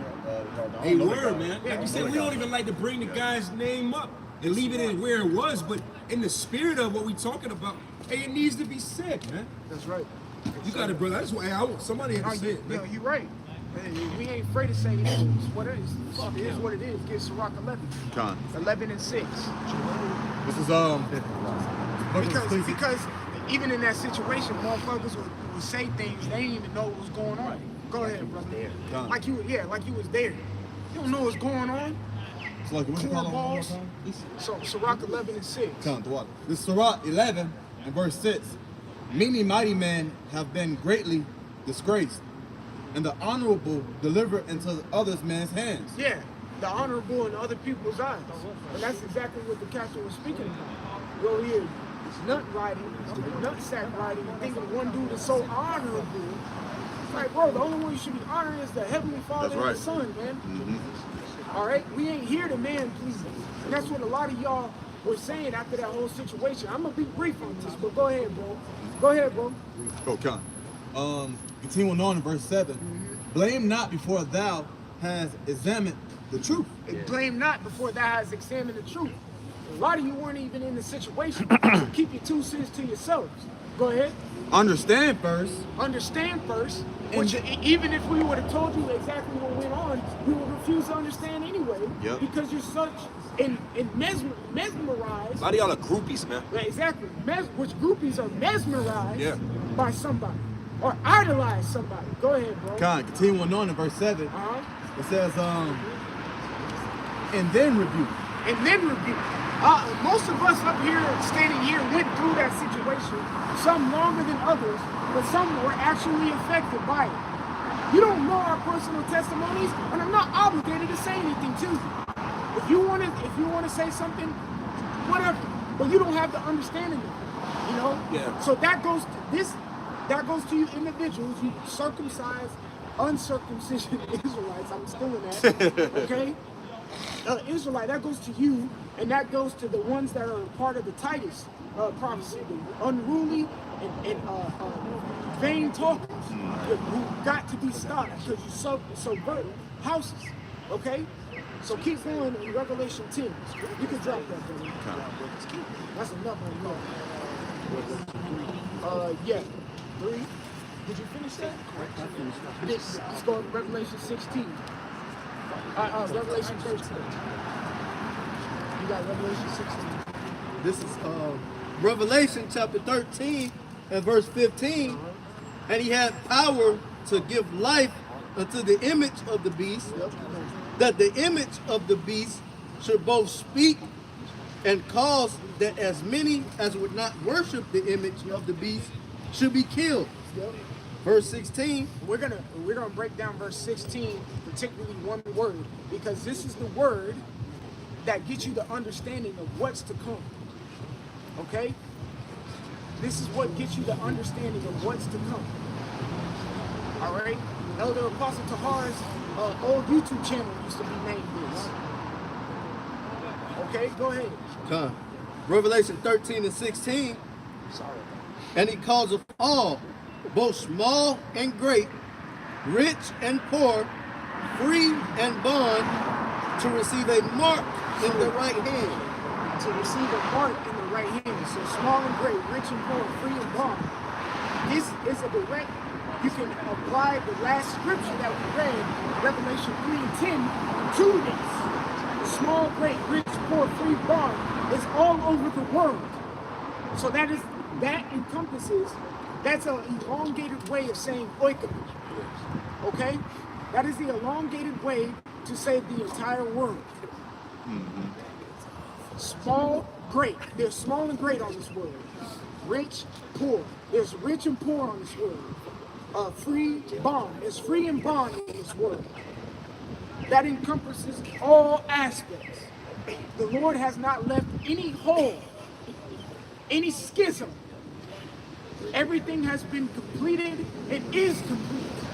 We're reading out of the book of Revelation, which means to reveal the completion of what's going on right now.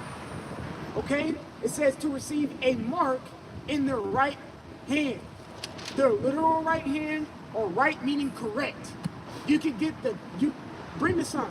You can get this little thing in your left butt cheek. Right. That is the correct area of where they're gonna tag your ass. This is the mark in the right hand. And let me Can I say this Go too, ahead, brother? please. And another thing too, this mark, the mark that's spoken on in the book of Revelation, like you said, it could be, that shit could be in your chest, it could be in your left arm, left leg, right foot, left foot. Maybe it's a person with no arms, so they put it in their foot. You understand? It's wherever it's at. But the key point is you gotta be consciously knowing that this is what it is that you're taking. Because this people be, oh no, you know, they like to throw those conspiracies out there of, man, you know, there's people with chips in their teeth and they're already got chips in their body. So what? If the devil put a chip in me right now and I didn't concede, that's on him. But that mark of the beast right there, or that chip there, or that MOTB, excuse me, that's there, you're gonna be consciously knowing what the hell you're doing in that time. If I can add too, because it ain't no temptation in if they just put you to sleep and Snuck put some it shit in on you, and you don't even know about There's it. no temptation involved in it. It says the whole world is going to be tempted with it. Yes. And why is it going to be so tempted? Because it's going to be able to work miracles, man. You know, on the left hand side. You know. Yep. If I could add on to it, and then remember this too. Hey, people gonna take this thing because they want to eat. All right. That's how just to add on to him, the knowing part of it. You're gonna know, oh, this is it. You know, I'm gonna have to take this in order to buy a pack of hot dogs or something. You know, you never know. So Yeah, a lot of people just gonna fold and break. Most. I'm hunger, you know. And they Most just are gonna gonna say, fold and they're break. gonna know, get this, man. I can just feed myself, finally feed my family. Hey, Fuck you it, you see know? how they did with the juice? Come when on they now. started Yeah. threatening motherfuckers' jobs and not allowing you in certain venues and to travel, motherfuckers was just getting it off the strength of that. Yeah, motherfuckers wanted to be so-called free and move about how they want to, so they were lining up to get the job. Now they dropping dead. You got these black bitches out here getting juiced up so they can travel the world and shit. Like, you dumb hoes. Now you bitches start dropping dead like you said, man. And rightfully so. Good. And rightfully so. But we're gonna break this down completely, so there is no confusion of what you are to avoid. Okay? Of what you are to avoid. All right. So read it.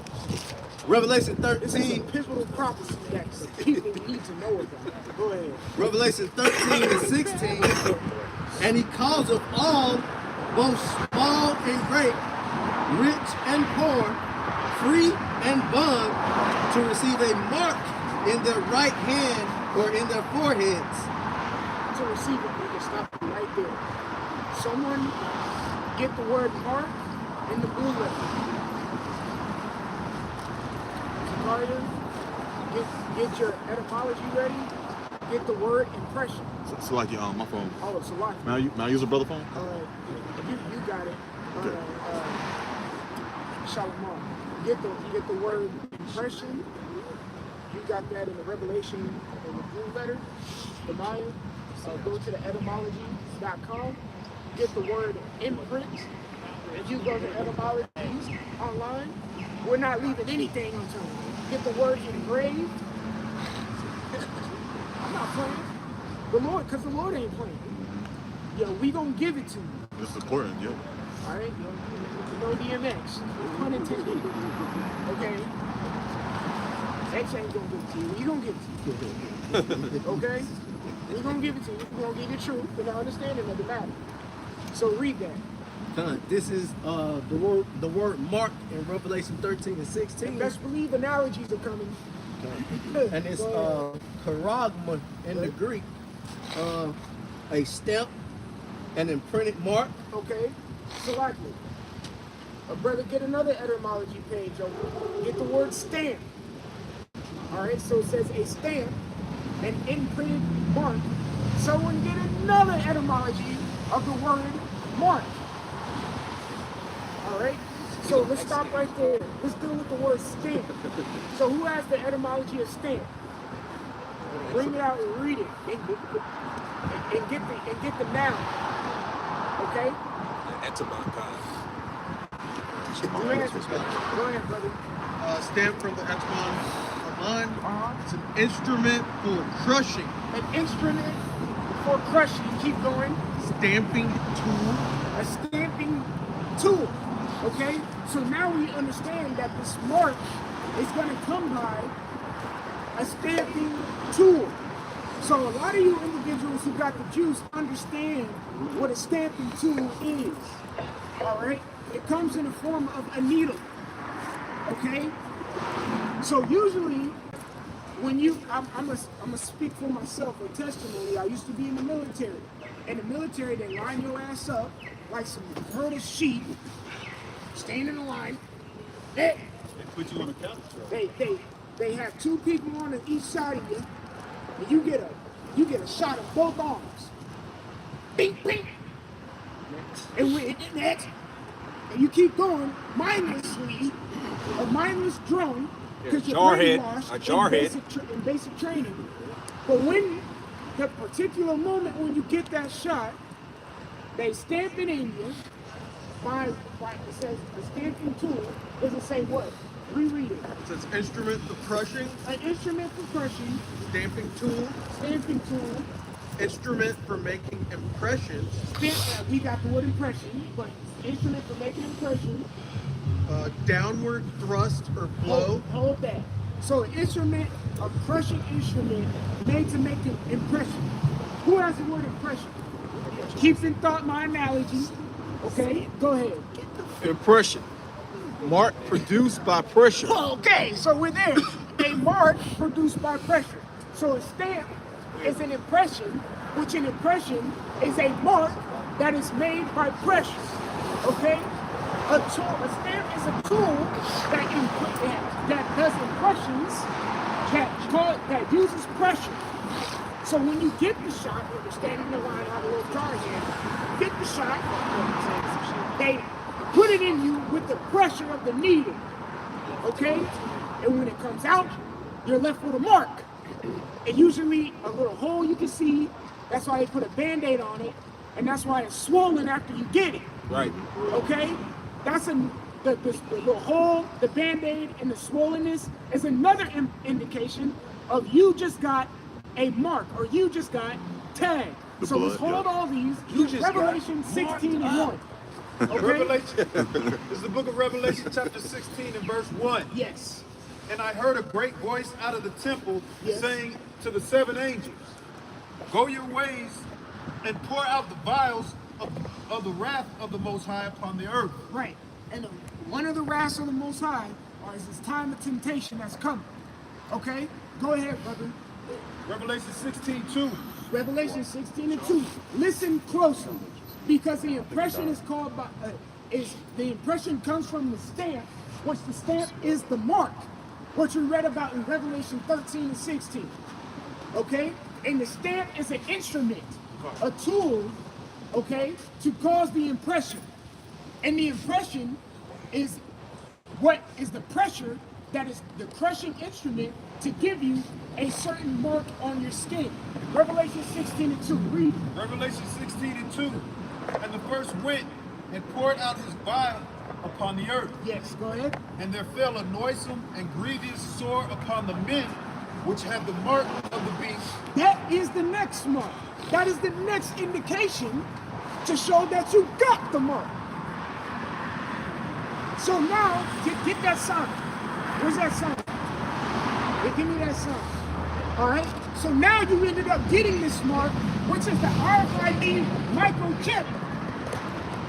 This is a biometrical little chip with some electrical bullshit in it. Digital tag. A digital tag, because you're a cattle, a digital tag that they're gonna put in you. Nothing is meant to be pricked inside of you. Please get Leviticus chapter 19. Leviticus 19 and 26. Because if you keep the law to the best of your ability, you avoid this. We don't tell our congregation to go and take a vaccine. We tell the truth. If you're telling your congregation to go get juiced up, you're not keeping the law to the best of your ability, and you're a heretic. That's what you are. Mm-hmm. You're a heretic. And you don't have the truth. And you don't have the truth. You're a heretic. Okay? Get Leviticus 19. This is Leviticus 19 and 28. Ye shall not make any cuttings. So like you start at 26. Leviticus 19 and 26. Ye shall not eat anything with the blood, Neither shall ye use enchantment, nor observe times. Exactly. Neither shall you use enchantment. And this is enchantment. This is witchcraft. It's idol worship. It's idol worship. So the law is saying you shall not use enchantment. And you getting pricked by this biological weapon is you using enchantment. Keep going, brother. Verse 27, ye shall not round the corners of your heads. You shall not round the corners of your heads, so you should not have any edge-ups. Go ahead. Neither shalt thou mar the corners of thy beard. Meaning you should let your beard grow. The word mar in there, when you look it up in the Hebrew, it means to destroy. You should not destroy your beard. Go ahead. Done. Verse 28, ye shall not make any cuttings in your flesh for the dead. You should not make any cuttings in your flesh for the dead. So that goes into a tattoo. So let's stop there and let's speak about what a tattoo is, because it's very similar on how they're gonna prick you with this chip. So when you go get a tattoo, all right, when you go get a tattoo, it breaks the skin. That means something is going in you, an ink is going inside of you. It breaks the skin. Your skin is a big ass organ. So you're pricking your organ. The scriptures tell you clearly not to do that. That's right. Not to print or cut your skin. Yeah. Okay? And Go ahead. Proof of that is when it bleeds. And when it bleeds. Yep, If you yep. ever scratch yourself too much in one place, you will break the skin. You know, you had a question? Sir. What's up, brother? Sorry about that. Sorry. No, you go, Sorry brother. to interrupt. We out here for you. When you're talking about making a mar corner in your face, right? It talks about your job and everything like that. Let's say you got a decent job and they want you to keep like an edge up or a line up and people kind of been on you about it. You know, where's the balance? Where's the sacrifice? Because I care more about salvation than my job. Right. So, well, that you just answered. If you care more about salvation than your job, then you know that job, you need to go find another job. I notice I see some brothers still though who kind of, you know, keep a certain presentation up. Trim it. Let me say it. Yeah, I'm about to say you can trim it. You can trim it. Don't mean you gotta go and get an edge up. See what I'm saying? Straight razor. Like for Straight me, for razor. instance, But is the Clippers, are the Clippers going for off? me, brother, listen, I got you. Like when I cut my hair, I use the number 2 guard, right? I just go through. It looked like it's it's low, but I cut it all the way back. It's the number 1 cut. Do the same thing on Facebook. I may come to camp next week and I'm I didn't cut none of the edges. I didn't get no razor and I didn't do none of that shit. I went down and I make it look neat. You can do that. You can trim it down. But man, fuck these jobs. At the end of the day, brother, let me tell you something. I went through that situation, a decent job. When my first year or two coming into the truth, I had a job that was offering like 60, 72 off the rip to come in. They was like, yeah, you need to. I said, we got up off from the interview. We was like, y'all have a nice day. Fuck these jobs. Yeah, the Lord will give you another job. Been here about a year, so I'm just trying to find my balance. I feel you. It is a balance to it. But at the end of the day, man, it's just a job. Bro. Just don't line it up, man. Just don't line it up. Yeah. Trim it down and make it look nice and neat, brother. You good. Yeah. Now, The Lord will provide let for me give another you job. Another testimony. I'm gonna give you my testimony. The Lord willing, it'll help you out. Again, you heard me speaking. I used to I'll be hold in the it for you. military. You want to know how I got out? Because I didn't trim my beard, or I didn't cut it. I didn't shave because they require you to shave. And I wanted salvation. And how I got the truth, I got it through fear. A lot of brothers will get it, you know, some brothers will get it through, figure out they're an Israelite. I got it through missiles are coming to America. And if I'm in the military, I'm going to die. I got it like that. So I said, fuck it. I'm not about this shit. I'm not about this shit. When I first read Leviticus 19, I was like, I'm not supposed to be shaving. And So you know, I stopped and shaving. let me say this too, bro, to that. A lot of this too is a lot of our people, when you come from the world into the truth and you have something now that you got to stand on something. Yes. When we was in the world, we wasn't standing on nothing. So one thing is like sometimes you just gotta, like, I'm not going for it. Prove, show me why I have to do this and do X, Y, and Z. A lot of times Jake just bitch up on with a little bit of adversity or Pressure. opposition come your way, and it's just like, oh, that's that slave, that's that comply. Matter of fact, in the scripture, I know you got all this going, but get that, what is that, Jeremiah 2 and my trimmest thy ways? This ways. Wait, Esau's games. Like, go grab his policy book.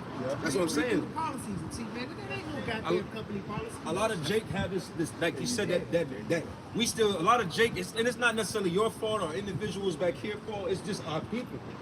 We come from a generation of your mommy coming to your job. Here it is, you a grown ass man, and your mom coming to your job talking to your manager, asking if you've been a good. Has he been a good boy up here? I'm a grown fucking man.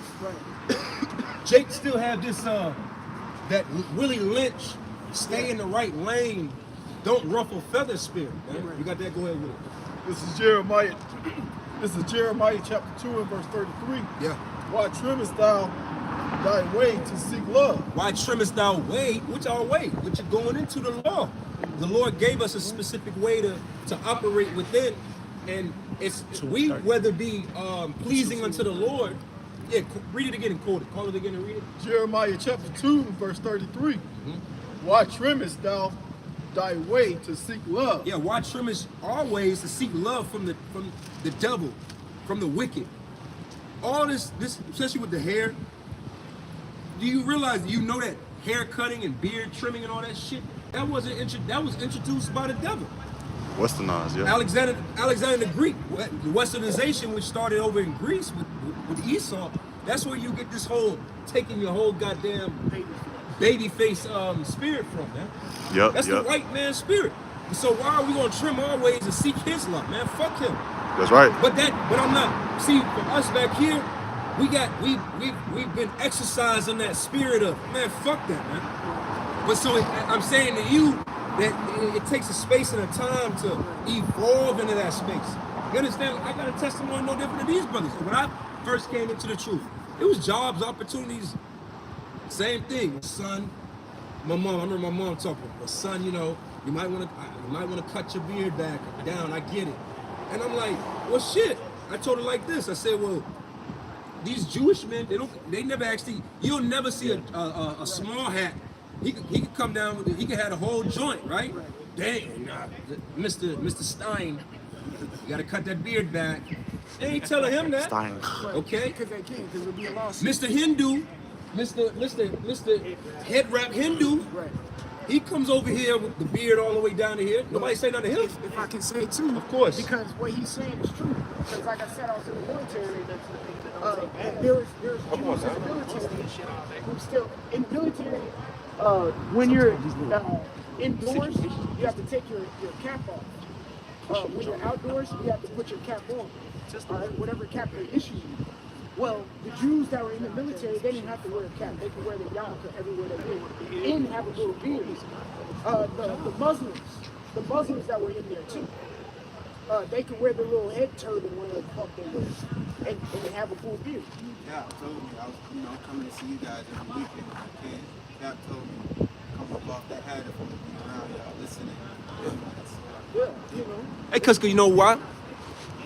Bills and those type of hats. That's not our culture. That's not our culture. It's not even our culture. So a lot of this, I was just saying to you just now, man, what the fuck is a job? Right. If we're being honest, give me another scripture real quick. Go to Exodus 19. And if I may say, too, And get, you say you just been in that for about a year. Why conform not to this world in Romans? You've been following. Romans 12. So what is it? Okay, because even with this, usually sometimes when it comes to the beard or stop eating a certain type of food, that'll be the first sacrifice that the Lord requires you to make. And then he'll start, and when you make that first one, he's like, okay, you did that. Let me start working with you. What you gonna say? Currently struggling. My biggest struggle right now is the weed demon. Okay. And just staying out of the scene in the nightlife. I'm a musician since the age of 10 years old. I'm 34. I do a lot of session playing for people, and it's just hard to kind of. Was that your income? I worked up in Nebraska. It's a nice job. I worked for Williams Sonoma. Well, I don't necessarily know. Yeah, I'm just saying, if you do your musical thing for your income, I mean, there's nothing wrong with that, but, of course. That's been on my spirit a lot lately, but that's a more personal conversation. Yeah. Okay. Go ahead and get that precept Exodus. Exodus chapter 19 and verse 4. Ye have seen what I did unto the Egyptians, and how I bare you on eagle's wings and brought you unto myself. Verse 5, brother. Verse 5. That's the point. Now therefore, if ye will obey my voice indeed, and keep my covenant, then ye shall be a particular, peculiar treasure unto me above all people. And that's what we're fighting to get back to being that peculiar people. Like that's another thing. Like we've been so trained and beat down to think that a job is the goal, man. That's not the goal. This shit is what the fuck is a job? Matter of fact, look up the etymology of job. Cause I bet it's nothing good. We're not supposed to be working fucking jobs, collecting crumbs every 2 fucking weeks, man. Well, the law tells us how we're supposed to get fucking jobs, and how our wages are supposed to be. Use the world, not abuse it. Use the word, not abuse it. But you know, also what? You have to make your sacrifices according to the script. Yep, reasonable service. Yep. And you have to stay within those parameters that the Lord has given you. But you got don't be over righteous, because you got Thessalonians as well that speaks of any man shall not work, neither shall he eat. All right. But at the end of the day, if these dumbass jobs are requiring you to do something, or tell you to do something that is going against your morals, what's more important? You gotta. It's easy for us to answer that. But that's faith. We had to start somewhere. We had to say fuck it to one job. That's what I'm saying. You're gonna have to, the Lord's gonna require your first sacrifice. Somewhere. He's gonna, however that comes, he's gonna require it. But when a job is telling you to go against your morals, what you gotta ask yourself: what's more important, my morals, or this fucking $15 an hour job that is telling me to do one thing?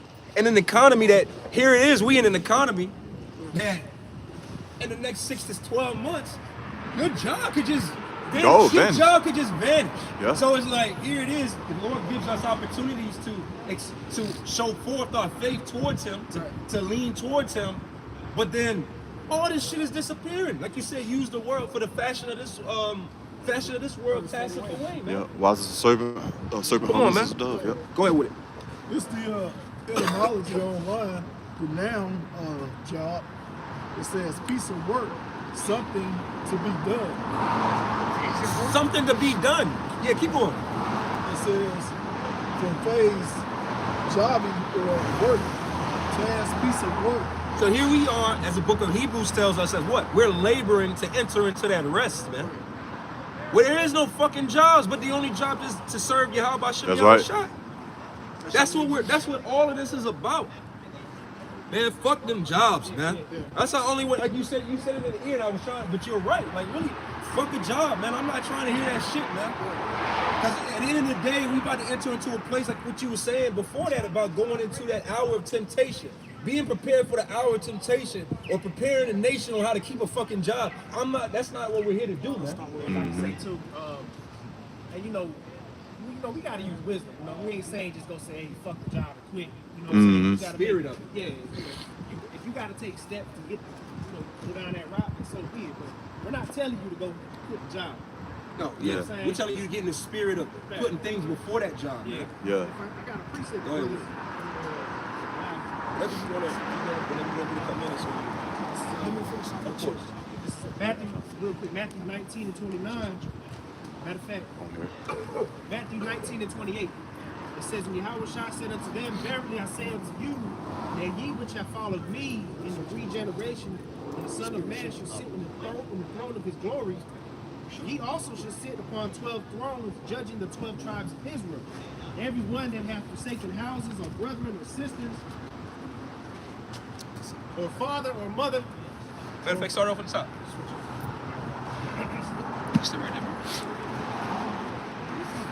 Matthew 19 to 28. And Yahushua said unto them, verily I say unto you, that ye which have followed me in the regeneration, and the Son of Man shall sit in the throne of his glory, and also shall sit upon 12 thrones, judging the 12 tribes of Israel. And every one that hath forsaken houses, or brethren, or sisters, or father, or mother, or wife, or children, or lands, for for my name's sake, shall receive 100-fold. Yeah, see, that's the thing too. It's levels to what you gotta forsake. The sacrifice isn't the same from the beginning. What you had to sacrifice in the beginning of your walk is not the same at year 5, 6, 7, 10, 15, 20. It's not you know it's a continual sacrifice. So it's always gonna evolve and change. Yeah. Sometimes you get down this road like, damn, this seems good, but it's gonna take this and do that and yada yada yada. I mean, I can't do it. Con, if I can say, of course. just to add on to the brother's testimony, I know back in 2019, brothers know this, I used to do the concrete trucks.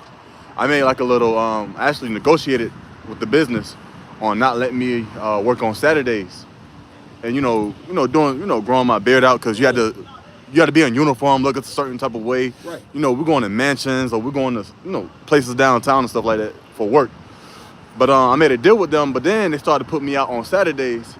But the spirit, just separated me from the company, man. And the Lord blessed not only me, but many other brothers, with many more opportunities and jobs out here. Shit, doors open and doors closed, man. Yeah, it's a season for everything. It's a season for everything. When I was, again, this brother know we were just talking about this the other day.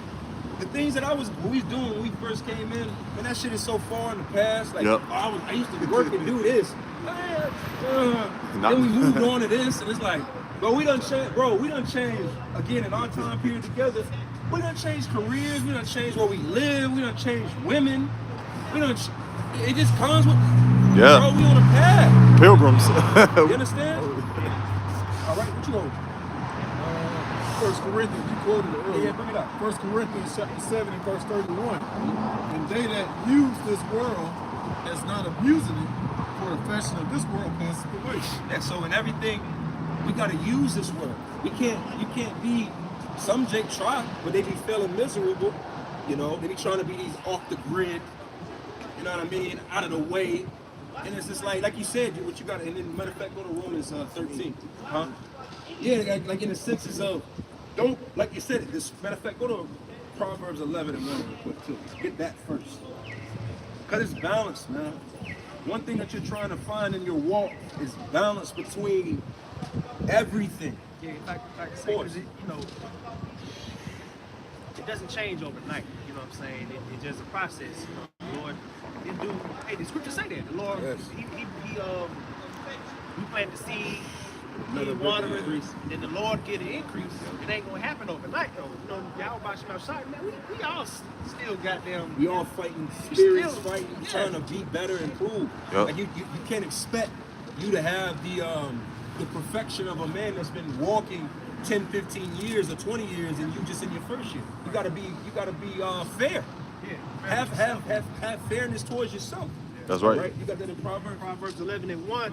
A false balance is abomination to the Lord. Yeah, false balance is an abomination to the Lord. So you got to make sure that, like you said, right now, you're dealing with a spirit of combating the nightlife, because you're coming out of the world.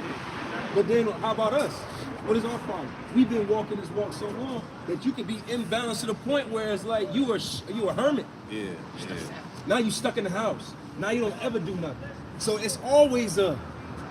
Remember I told you, some brothers know you're not allowed to get into the game sometimes. Remember I used to tell you I was playing the game for years. He was like, Yeah, man. Because why? The scriptures tell you when you first wake up, you're being over righteous. Yeah. You haven't gained experience in this to understand what you can and can't do, or where you can put your feet at, or what's the right, you know what I mean? That comes with time, man.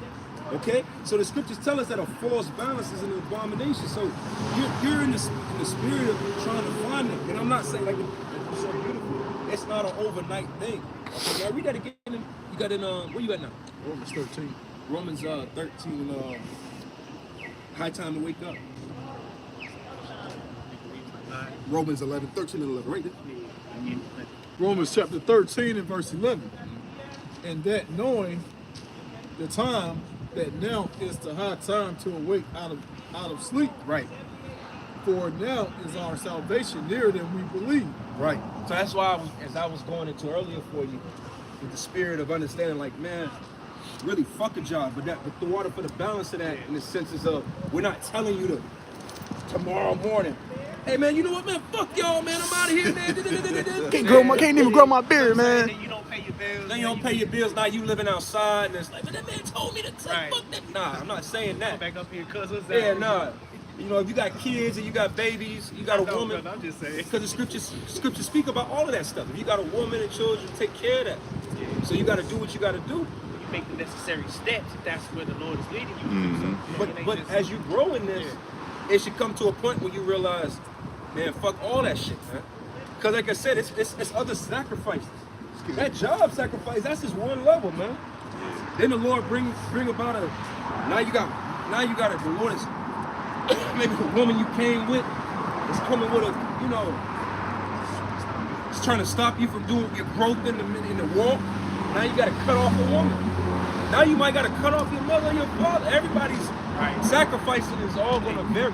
Sometimes the woman you cut off the kid. Let that pass by. Many men. Wish that for me, all out of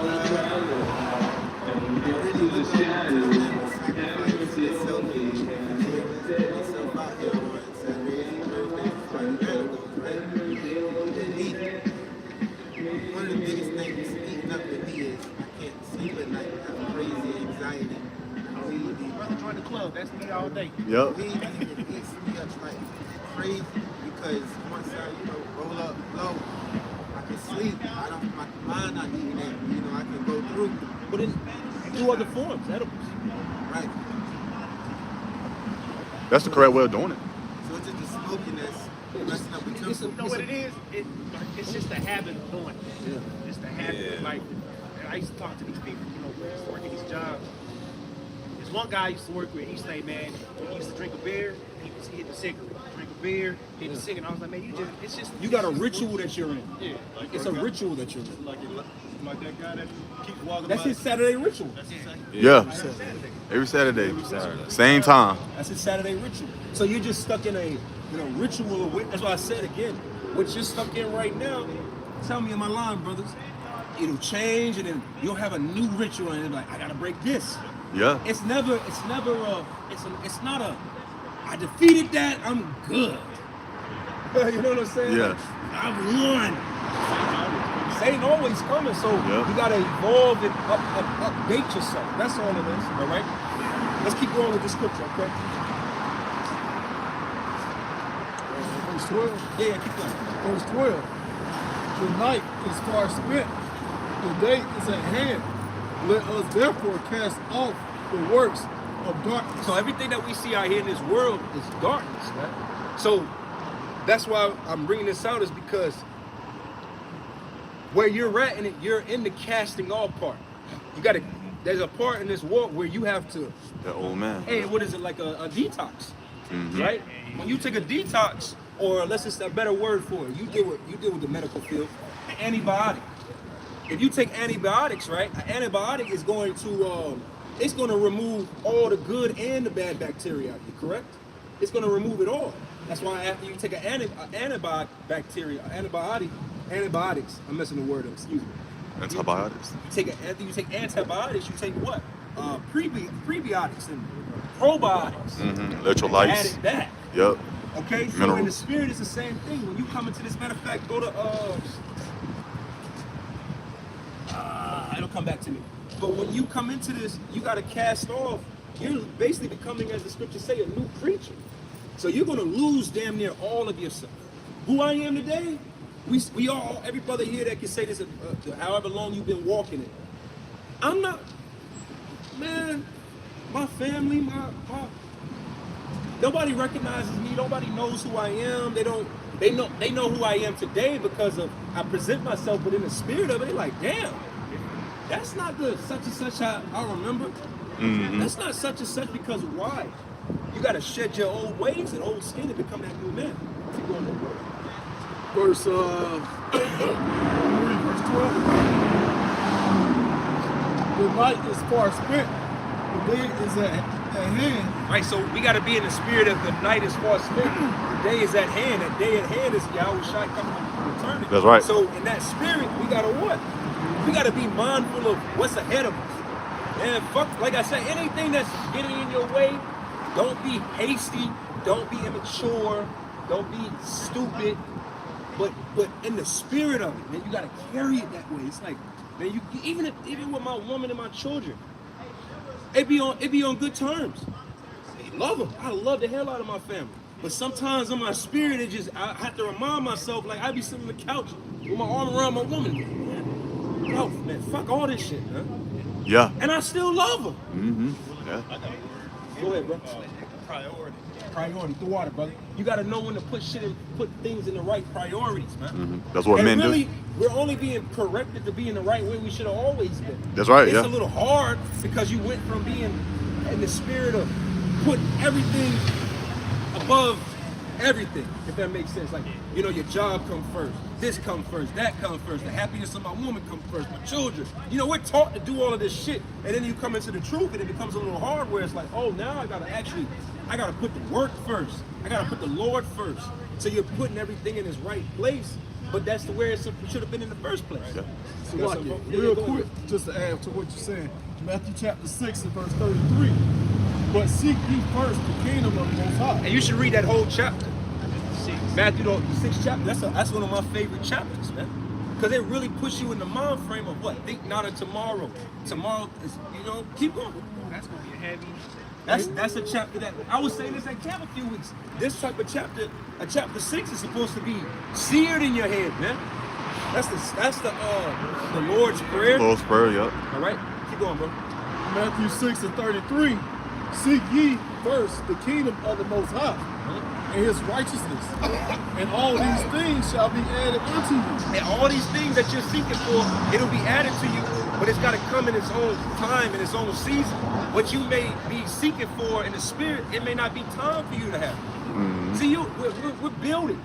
It's no different than building a house, or if you building a house, it don't matter how much you ready to get to the roof. If you don't got fucking walls up, you ain't got no steps, you ain't got walls, you ain't got nothing up, but hey, I'm just ready to put this roof up, man. Let's get to the roof. And what the fuck is wrong with you? You ain't got no foundation, you ain't got the pipes run, you ain't got the electricity running, you ain't got walls up, you ain't got electrical plates, you ain't got nothing going on, but you want to put a roof up. See, you can't put the cart before the horse, man. That's why the scripture says, not to cut you off, Go ahead, brother. but that's why the scripture says, Ecclesiastes, the 2nd chapter, woe unto them that have lost patience. Because Ecclesiastes, the 2nd, yeah, and inside the Apocrypha. But yeah, man, you know, patience is a major thing in this walk. You know, you might ask the Lord for something, and you might get it 2 years from now if you endure and just be patient. Come on, man. I'm just saying that I have a personal testimony. I prayed for something about 2 years ago, and I just received it this year. You know. So sometimes you don't even know what you need to even some things you haven't even, there's certain things that you haven't even wisened up or leveled up to know that you need to ask for. Yeah. You gotta go through certain things and be like, oh, I'm supposed to ask the Lord for this. I need this, yeah. Remember a couple years back I was like talking, I was like asking for that ride. Yeah. And I asked for a new car. But so it was on a different, work and shit. This could be out. This might be what I need, to help further, along. Yeah. That shit was a fucking burden, man. We went through like 3 years of just straight hell with this whole driving shit. And remember I called you that one day when you came to pick me up and I had to get a car back and all that shit. I was so fucking relieved. I was so stress-free, but I was like, damn, sometimes you don't even know what you're asking for until you get it. And then the Lord had allow you to go through some shit because, Shit, women. I done learned a lot about these fucking women. But keep going with that. Because that's the point. It's the truth. Yeah. Verse 34. Take therefore no thought for the morrow shall take thought for the things of itself. See, like I said earlier to you, it's easier said than done. You have to exercise these things. You have to have a fervent spirit towards the Lord so that the Lord can work his work, that mustard seed. Because it takes some time. Like I said, I remember when I first came into the walk, right? Before I was in the truth and everything, I didn't know anything about I didn't know nothing about the rent being late. You get what I'm saying? I didn't experience that growing up. Credit and all that. Credit and oh my God. But I remember, first time in the truth, and you late on the rent, you're like, oh my fucking God. You panicking. You thinking in your head, these niggas gonna come in your house in the middle of the night, throw your shit in the middle of the street and everybody. You cooked up this anxiety attack in your head, or you thinking the whole neighborhood gonna be laughing out their window at your ass, like, ha ha! Then the experience come, like you said, Romans the 5th chapter. You get the experience of these things, and then what? You can get to that point of think not on tomorrow. That's the whole point of where we're getting to. We've been trained by the society to worry. Everybody that you see out here, outside of the truth, are major worriers.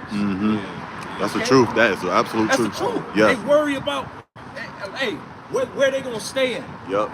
See, you get to a point, brother. Tell me, y'all brothers know, we gotta train. I know I keep touching you, but it's just, you understand what I'm saying in the spirit?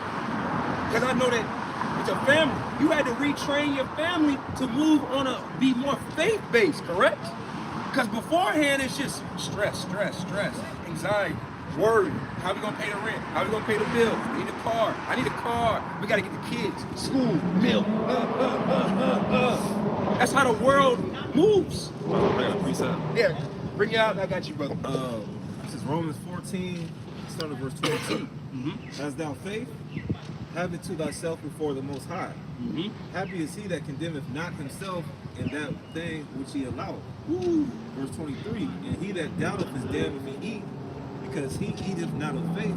For whatsoever is not of faith is sin. Break that again, bro. You can break it down. I just want to hear it again. Romans 14 and 23, and he that doubteth is damned if he eat, because he eateth not of faith. For whatsoever is not of faith is sin. And the Lord will do that. Yeah. See, you'll be in situations, you know what, this is where you know wisdom is kicking in, or you're starting to get a level of understanding. You be like, damn, I fucked up. I didn't have faith. You'll go through a situation, you'll get to the end, and then you reflect back on it, and you'll be like, damn, I'm only here because I lack faith. Right. Yeah. Because you'll start to realize most of your problems in your life is self-inflicted because of a lack of faith and pride. Yeah. With the faith and the wisdom, that go hand in hand. Yeah. But really, a lot of your problems are pride and a lack of faith. But then when you get to a point of like, you said you might have been like, damn, I thought I wasn't gonna eat, and you eat, and you're like, you can't even enjoy it. Because you had like doubt in the Lord. That's why I said, Matthew the 6th chapter. The Lord, if you jump up, the scriptures say that the Lord what? He know that you need food. Matter of fact, go to that, Baba Kashad. Let's go up. That's one of my favorite chapters. Because see, you're supposed to have these bitter scriptures in your system so that when the bitter comes, you're not searching for the answer. It's already in you. Or like you said, another chapter that should be in every man's hand. Sirach, the second chapter. Yeah. Oh yeah. Sirach, the second chapter, like you quoted, that should just be in your, you should just be quoting that. I quote that daily. No, that's one of my favorite chapters. Brother, that should be all of our favorite chapters. You understand what I'm saying? Con. Because it's a blueprint on how to maneuver. All right, you got that? Good. I'm going to start at 26. Matthew chapter 6 and verse 26. Behold the fowls of the air, for they sow not, neither do they reap, nor gather into barns. Yet your heavenly Father feedeth them. Ye are not much better than they? Yeah, that's a question. Are ye not much better than they? So we're not better. The Lord, you don't think that, here it is, we're princes of the power, sons of God, Israelite, Hebrew Israelites, all these great titles, right? Blessed with the law, statutes, and commandments, the name, all of these things. All this salt. All of this, but the Lord was not going to take care of us any different than He takes care of the wild animals and the trees and the water and everything else.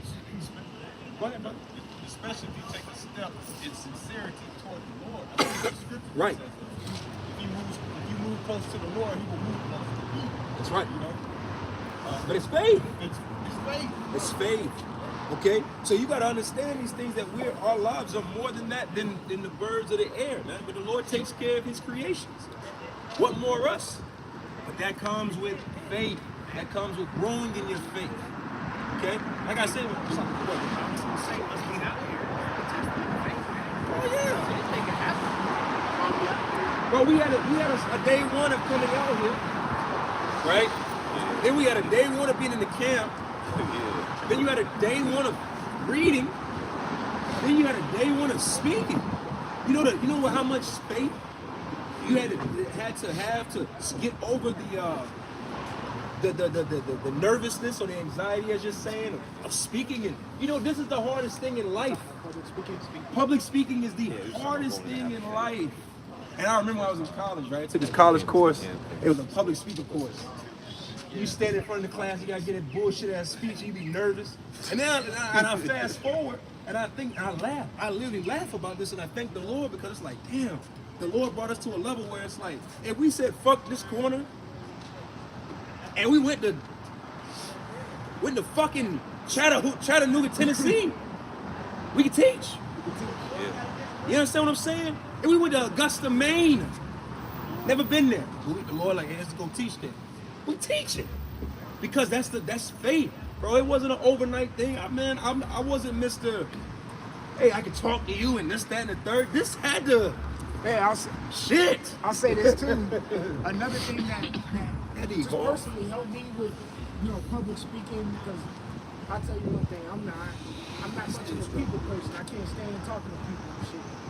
But what helped me, the brotherhood, man, just knowing that you hear with bros speaking, it helped you too. Yeah. You know what I'm saying? And you start getting, You find your voice. you find the voice and start getting comfortable, man. But it took time, man. You know? Yeah, like me, man, I'm a very direct person. Yeah. I'll tell you some shit. Not considering, how it comes out, but it took a while for me to kind of, I'm still struggling with that. It's the same thing. It's a learning in progress, right? Keep going with that.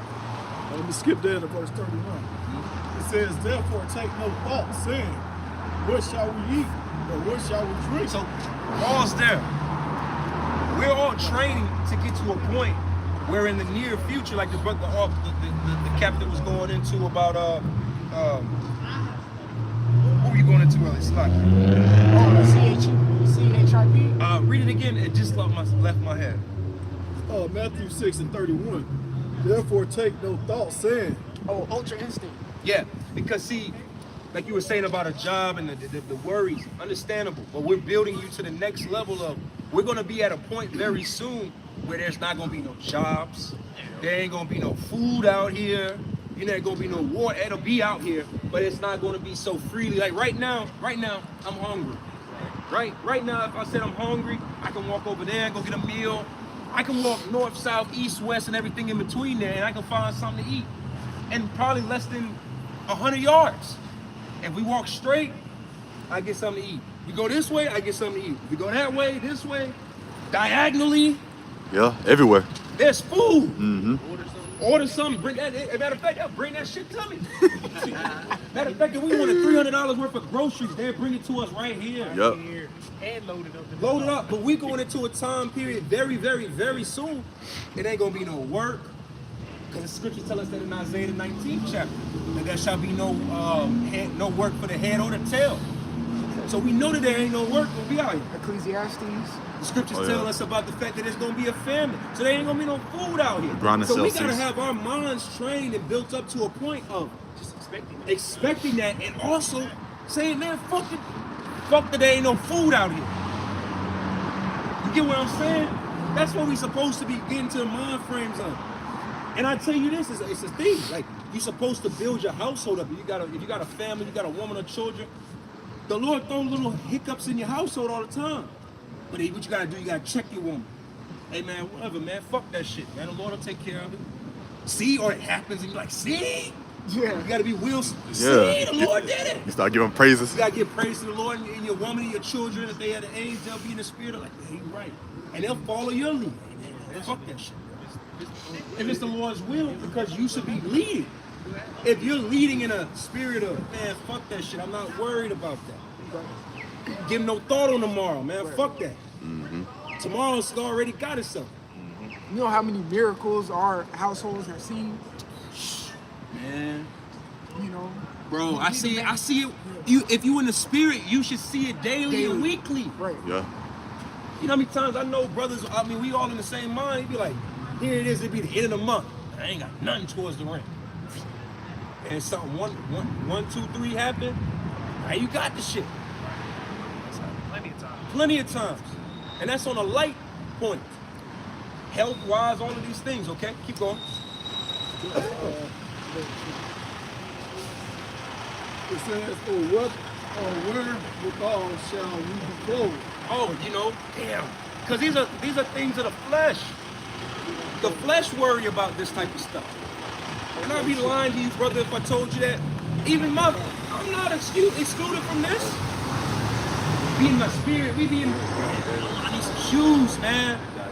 I need some jeans. I need something. You know, we Israelites, so your flesh is still like, God damn, I need some new clothes, man. I'm tired of wearing these jeans.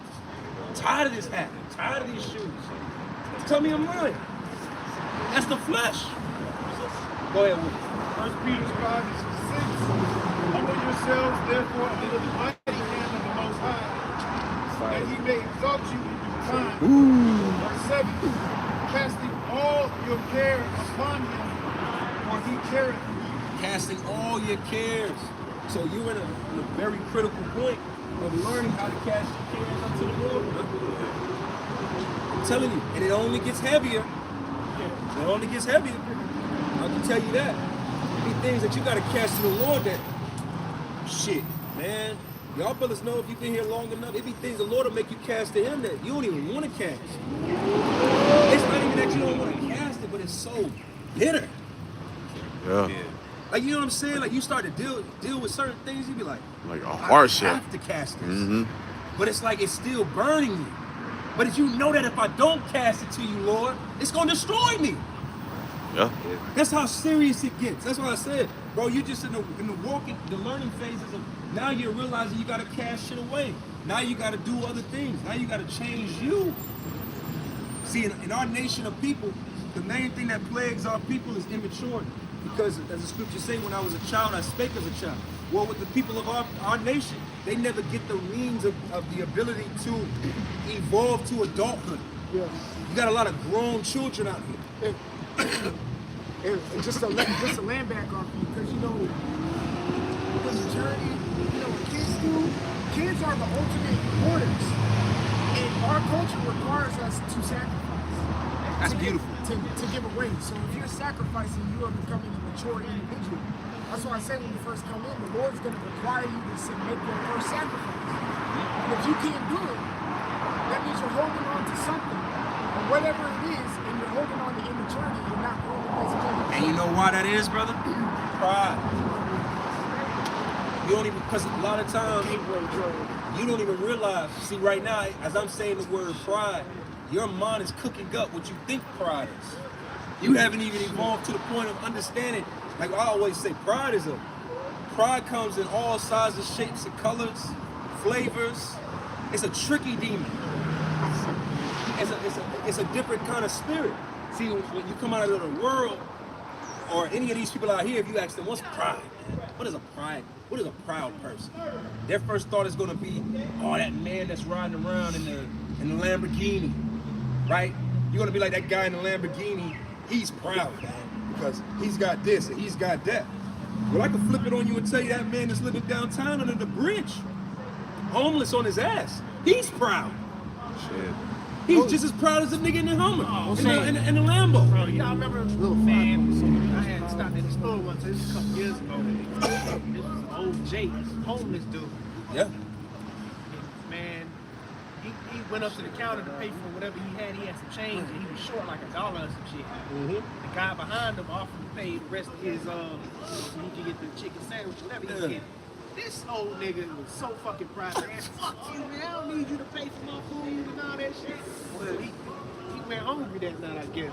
The fact that you homeless, Pride going before destruction. and you didn't want this man to give you $1 to pay for your chicken sandwich for the night? That's crazy. Pride ain't just one way, man. Shalom. Hey, shalom. Hey, see you next time, Lord willing. Hey, pride come. Okay. Yes, sir. Pride, hey, these women. Ain't not more proud than a black woman.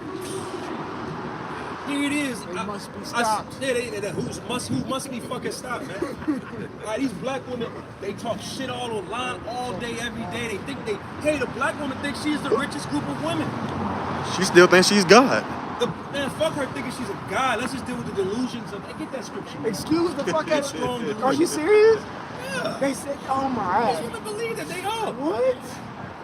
Oh, their whole narrative is that they are, you know, that they all entrepreneurs and they get in the bag. Yeah, fuck nigga free. Fuck nigga free and All this, that, types and of third, which is a sign of pride because of the reality of it all is that the women of our nation are some of the biggest and the greatest bums on the planet Earth. Yeah, if I could say, man, if you, what I would, the apostles say, don't deal with the black woman. But if you're dealing with the black woman, she talking about she the entrepreneur, she's selling that box, man. Like, come on, let's be real. She ain't owning no company. This is her company right here. Hey, well, you know what? To add to that point, I'll give you that through the spirit. Statistically speaking, they say that the so-called Negro woman, she makes the average black woman's business makes $24,000 a year. Okay. The average. Okay. Because see, the black woman, she leads in the number of actual businesses. Though nobody got more businesses than a black woman, but they're not successful. I was just about to say. Check. It's called the curse. Not even check to check, man. Curses. You know, most of them are, and they do these bullshit ass ideas. They have bullshit ass ideas. You know, but they walk around with the most pride. Fuck if you're crazy. Yeah, they all swear they running some corporation, Empire. Yeah, some empire. No, you're not. You're a struggling black woman in America, but you're full of pride. Okay, go ahead with that. 2 Thessalonians chapter 2, verse 11.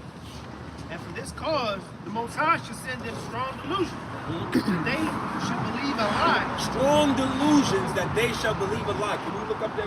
Go ahead with it. This is the BBE version. Oh, bring that out. And for this cause, the Most High give them up to the power of deceit, and they will put their faith in what is false. Power of deceit and put their faith in what is false. That's crazy. That's literally the times that we're in. See, the book of Habakkuk tells us that in the times that's appointed, that it shall surely speak. And it's speaking, man. See, people weren't this delusional 10 years ago. Let's be clear. Let's go back to 2010. Let's go back to 2000. People were not this delusional, man. Okay, people were way more realistic. If a woman wasn't that beautiful, she wasn't trying to stand in the place of a beautiful woman. She understood, like, nah, that girl is beautiful. Same thing with men. If a man knew that he wasn't this brute, strong, fighting ass nigga, he stayed out of the way. Because he knew what action would come his way. But in this world we live in, everybody's tough guys, everybody's baddies, everybody's rich. Yeah. Everybody's rich, everybody's up. Everybody's got a bag, everybody's got motion, everybody's desirable. Connections. Everybody's connected. Everybody's that dude. Matter of fact, go to, what is that, 2 Peter? In the last days. They Should be lovers of themselves. That's right. If I can say real quick, that's that's the witchcraft of America, man. Babylon the Great, man. It starts out with the images that this place pushes, man, especially on TV, media, your music, push it down your throat, and they all of a sudden you believe in that. Yeah. You believe I am the fucking man. But you know what? It's all because really you people see we understand you people very well. We've been able to stand back and study and have the spirit to show us this, man. Really, like I said, pride, man. You use it as a prideful tool to cover up the fact that you know that you ain't shit. Yeah. It's all see, it's a strong delusion. See that land whale, right? That land whale that's 5'2", 390, right? Cockeyed, an oxtail ponytail, right? Not even a real ponytail, it's an oxtail. You think you say you're a 10 because you're trying to make yourself feel better. It's a dopium effect of lying to your own goddamn self, okay? Coping mechanism. A coping mechanism. You got that in delusion? Bring that out. Delusion, this is online. It says act of misleading someone. See, these people are literally misleading their own goddamn self. See, if you're not dealing, that's why the thing of our culture, why trimmest thy ways? Why conform to this world? See, in our world, we deal with the reality of shit. Hey, brother, I ain't really, hey, man, I ain't got it. I ain't up. I ain't that. I ain't him. That's part of our culture. Because it's accountability. You can't be accountable if you lying on your own goddamn self. Right? How you gonna take accountability if you lying on yourself and then believe in the shit? Then you believe the lie. Pathological liar. That's where we at. Keep going with that delusion. It says, I'm a boss bitch. No, you're a terrible employee. You ain't got no employees. Boss of who? Who are you a boss of? Work for yourself. You a baddie, but no man wants you. You a baddie, but you single. You balling, but your car is 10,000 miles over an oil change. Smoking now. Smoking. You're riding on slicks. Yeah, you balling, but you riding on slicks. Like, give me a break. Kit Kat. You the man. You the man. They got these shawty low, I'm the man demons over there. Let's keep dealing with this delusion, man, because this is the thing that we gotta be mindful of and be stern in our walks, because this delusion is gonna try to drive you fucking crazy, man. Hey man, you know that TikTok shit? I'm blocking and bro, all that negative, all that arguing and well, the black woman ain't doing this. Or the black man ain't doing that. I don't want to hear that shit, man. Because both sides ain't shit. Yeah, Right. Yes. Neither one ain't right. Right. I don't want to hear that shit. That's the battle I'm dealing with at the job right now. That's a spit. You got something, bro? Yeah, we gotta get Right. the last of this. Oh, bring it out, man. At the end, it says, as a form of mental derangement, God damn. false impression or belief of a fixed nature. Mental derangement. You're delusional, deranged. You have a mental God deranged. damn. You hear that? That's what we're dealing with in this world. Mental deranged motherfuckers. You people are delusional, man. And we're just dealing with the base levels of delusion. We're living in a time now where you got grown men that think they're little girls. You get what I'm saying? Yes. We're living in a time now where you think where everything that is right is wrong and wrong is right. That's how strong the delusion is.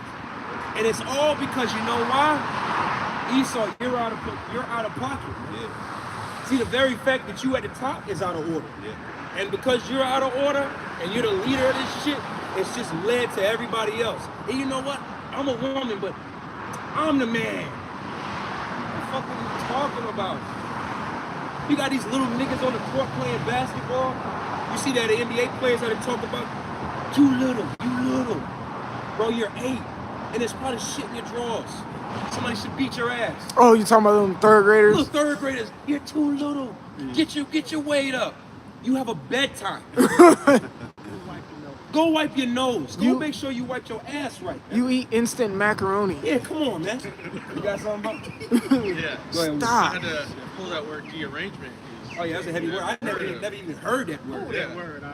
So from the dictionary, from Cambridge Dictionary, it says the state of being completely unable to think clearly. God damn, you know what that makes me think of? Go to Romans, was that 3? The reprobates. You know what it? Romans 1. You know the other scripture it makes me think of? Titus. To the pure, all things are pure, Yeah, but get unto that the too. undefiled, Come on now. nothing is pure. Yeah, go ahead with that word again. The state of being completely unable to think clearly Completely unable to think clearly, man. or behave in a controlled way. Yeah, because you're under such strong delusions and lies and demons that your up is down and you're down. That's what I was telling to the brother. I said, it's so bad out here. When a nigga tell you some crazy ass shit, you gotta believe him because a part of him believe that shit. It's true in his eyes, but it's delusion, right? A motherfucker could run up on you and say this and say that, but it not be true. But they believe it's true. That's the times we're living in, man. I appreciate it. Go ahead with it. Okay. This is Isaiah 33:6.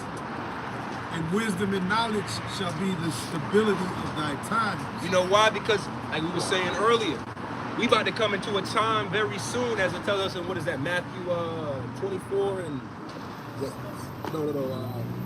that if it be possible, even the very elect shall be deceived. See, yeah. We're coming into a time on the earth where it's gonna get rocky, man. Where you're not gonna be able to believe what your eyes is seeing, right? Or believe what your ears is hearing, right? So you gotta already have a clean conscience. You gotta already have your mind solo, your eyes solo, right? The scriptures say a double-minded man is unstable in all his ways. You people are beyond double-minded. And if I could, You lucky if you could be the nigga that's double-minded. Go ahead, bro. if I could say kind of slacky. Quantum-minded. A brother put it in the chat something about the passport bros. Yeah. Passport bro. And so I started like it was two Jake women getting interviewed by Jake man. Yeah. And he was just throwing all kinds of confusion and all these kinds of questions and stuff. You start reading through the comments like the captain was saying. You read through the comments and you don't know what side to fucking pick. So you like, man, the water Yahweh Shem Yahushai is the scripture is saying Isaiah 33:6, and wisdom and knowledge shall be the stability.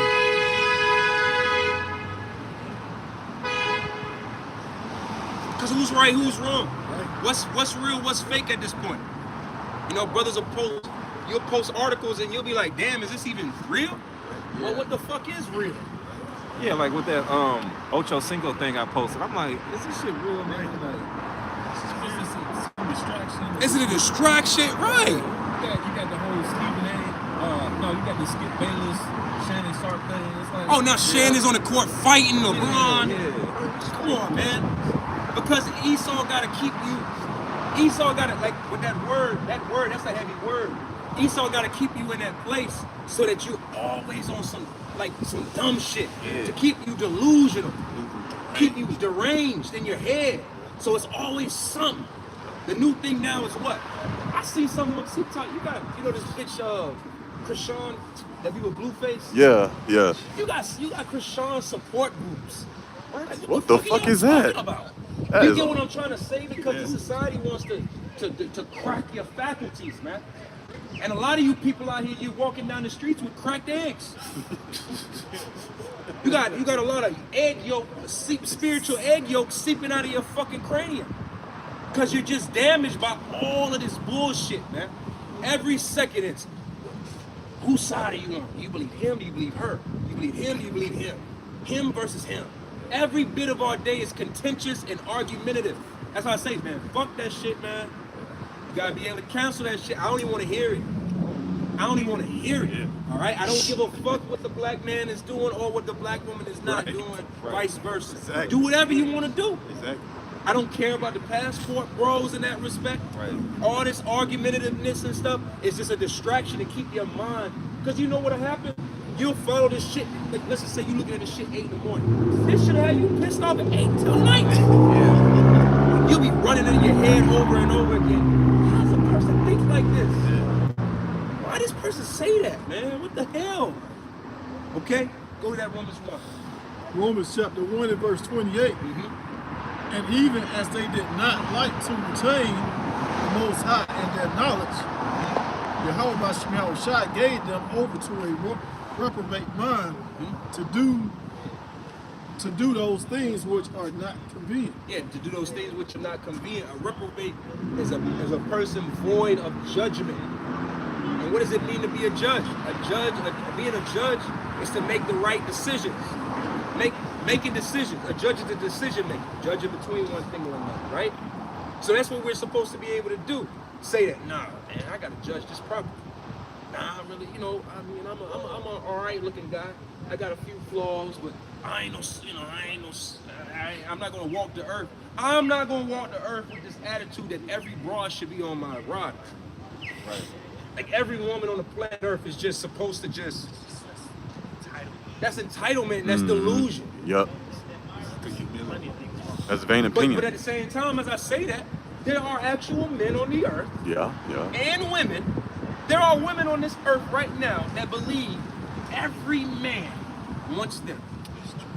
That's delusion. There's videos on it. Interviews. There's interviews. We see this shit. Okay? Any more to that? That's it. No, we're switching up whatever the spirit. 2 Peter 3:3. Knowing this first, that there shall come in the last days scoffers, walking after their own lusts, and saying, where is the promise of his coming? For since the fathers fell asleep, all things continue as they were from the beginning of the creation. Yep. What was it? Both stories. I think that's Peter's. No, 2 Timothy's 3. 2 Timothy's 3:1. Let's start there. 2 Timothy 3:1. The second epistle, beloved, and now write unto you in both, which I stir up your pure minds by the way of remembrance. What did I say? I'm sorry, 2 Timothy 3. 2 Timothy. 3:1. This know also that in the last days perilous times shall come. For men shall be lovers of their own selves. Yeah, lovers of their own selves. And that's a major delusion that's taking over the minds of these people. See, it's a two-edged sword, so to speak. People feel like shit. But the defense mechanism to protect themselves against that is your mind starts to create delusion. I got an even better word for you. Will you look a word up for me? Baba Kishai, look up, what is that? Grandeur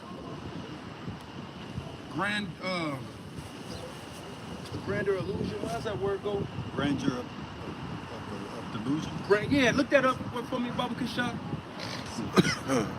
Because see, everybody on this earth, especially in this American society, is dealing with insecurities. And that's why we have to cast off those mortal thoughts, because that's what the flesh wants you to have. And Esau plays off of that. That's why he puts on the TV a bunch of young niggas and young children with a bunch of money, so that here it is, your ass is 34 years old, barely making $50,000 a year, and you feel like shit because you see some little nigga that's 18 years old that's a rapper making millions of dollars, and you feel bad. That's a delusion. Because here it is, the nigga that you looking at with this that you think is up, it's all fake. He had to bend over and take it up the back end. He had to blow some rod for it. They're not telling you the whole thing. Okay? Yep. That's the wickedness of this place. Okay. You got it? Let me get this over. That's it. Grandiose delusion. So it's also known as illusions of grandeur, expensive delusions. Yeah, see, grandiosity. A person that has a grandiose soul is like a. That's like. What's the word I'm looking for? Look the word grandiose. Look that up real quick, because I want to define that correctly. Because when something's grandiose, it's like extravagant. It's big, right? Yep. Grandiose. Grandiose, the adjective from French grandiose, impressive, grand in effect. Big, grand. Yeah, grand, big. Keep going. So big, so grandiose delusions is, you got big delusions. See, sometimes you got to be under a certain level of delusion. You know, you kind of through, like, I can do this, man, I'm a man, I can get through this, man. You got to hype yourself up. But when you are hyping yourself up to it, when it's like a bold-faced lie, bro, you got to chill, man. Grande, yep, Yeah, grand. Basically, it sent me to the word grand, right? So it says large, big, large, tall, grown up, great, powerful, important, strict, severe, extensive, numerous. Yeah, see, y'all have numerous delusions. Great delusions. You understand? You got something to add to it? Yeah. Go ahead with it. Same from the etymon for grandeur, because one of the nouns for it goes into mind. Okay. So it's the quality of elevation of mind an exaltation of character or appeal to a conduct. See? Because there's a negative and a positive to grandiose. What we represent out here is something grandiose. This is major. This is big. You know? That's why I said sometimes you do gotta be a little delusional. Like for instance, if any brother out here, if you try to start a business, right? You understand how much grandiose that you gotta have in your mind to say, I'm gonna start this? You don't go into it with yeah, man, we gonna fucking suck. Hey man, we ain't gonna make no money. Hey, we gonna struggle, bro. We gonna struggle. No, you go into it. Me and you personally. Be like, it's gonna work, man. We gonna do this. We gonna get it. Those are words of you gotta. Those are grandiose, positive delusion. You get what I'm saying? Bubba Kucha. Go ahead, brother. The American dream. Oh yeah. That's what it's all about, man. Man, that American dream is a grandiose delusion. Keep going, brother. It says grandiose delusion are a subtype of delusion that occur in patients with a wide range of psychiatric diseases, including 2/3 of patients. Hey, that's where we're at. That's a spirit. 2/3. 2/3 of patients are dealing with heavy delusion. Right. Okay? These niggas is in their fucking minds and sinking. They in a sunken place. They in the metaverse. Man, they in a dream within a dream within a dream, man. They in limbo. Inception, man. They in a dream within a dream within a dream, man. They in a goddamn dream. And you believe every step of it.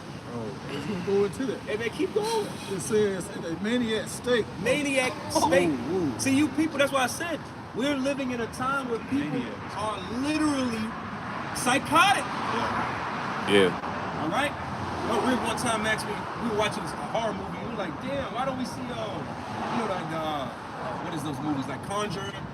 Like, damn, you don't really see demon possessions anymore. I said to all that, well, shit, because everybody out here is demonically possessed. Yeah.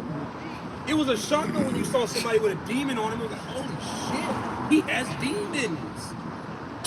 All of you have demons. Right. You can just see that glaze of satanic demons on these people's face, man. Come on now. We stand out because we try to fight the demons. Keep going with it. It says in a maniac state or bipolar disorder, half of those with schizophrenia, patients with grandiose subtype of delusional disorder, frequently narcissistic personality disorder. Come on now. This is the time of that's another thing, man. The black woman. The black man is a big narcissist. The black woman. The black man to the black woman. The black woman ain't nothing but a narcissist. Both sides are narcissists. Right. You're both crazy. You're both delusional. And you need a mercy kill. Keeping it 100, man. They follow their daddy Esau either. We're living in a time of crazy ass people, man. That's why we gotta be circumspect. You gotta be peaceable, cause you're dealing with lunatics, Right. maniacs. You can't just walk around here and think that if you still walking on this earth thinking that these are regular ass niggas, you're in delusion. Right. You're deceiving your own goddamn self at this point. What you talked about how these other Israelite camps that teach them wayward doctrines, they come in that brawler spirit. So they're gonna come with that brawler spirit and get jacked up, man. They're gonna fuck around and fuck with the wrong nigga on the wrong day, and it's gonna be lights out, man. Because they didn't apply that Romans the 12th chapter, man. They're gonna meet their match. Yeah. Jake gonna be late for work, put his last $9.47 in the tank. His mother just died. His woman cheating on him, and you gonna say something, and he's gonna go Donkey Kong crazy on you. He just gonna he gonna smear shit on you. Yeah. What's I just want to share something. Y'all probably saw it. This is a live video. There was this dude like they was at Walmart. Dude with big had muscles. Yeah. And he got mad because the other guy was looking at him. He was talking shit. Man, that other guy beat the shit out of him, man. I'm telling you. He deceived himself thinking that he could take him on. That's that delusion. You got little niggas out here walking around like, can nobody touch me? Squash. Then a black woman come by and beat your ass. That's the problem with these people. All right, keep going with that. It says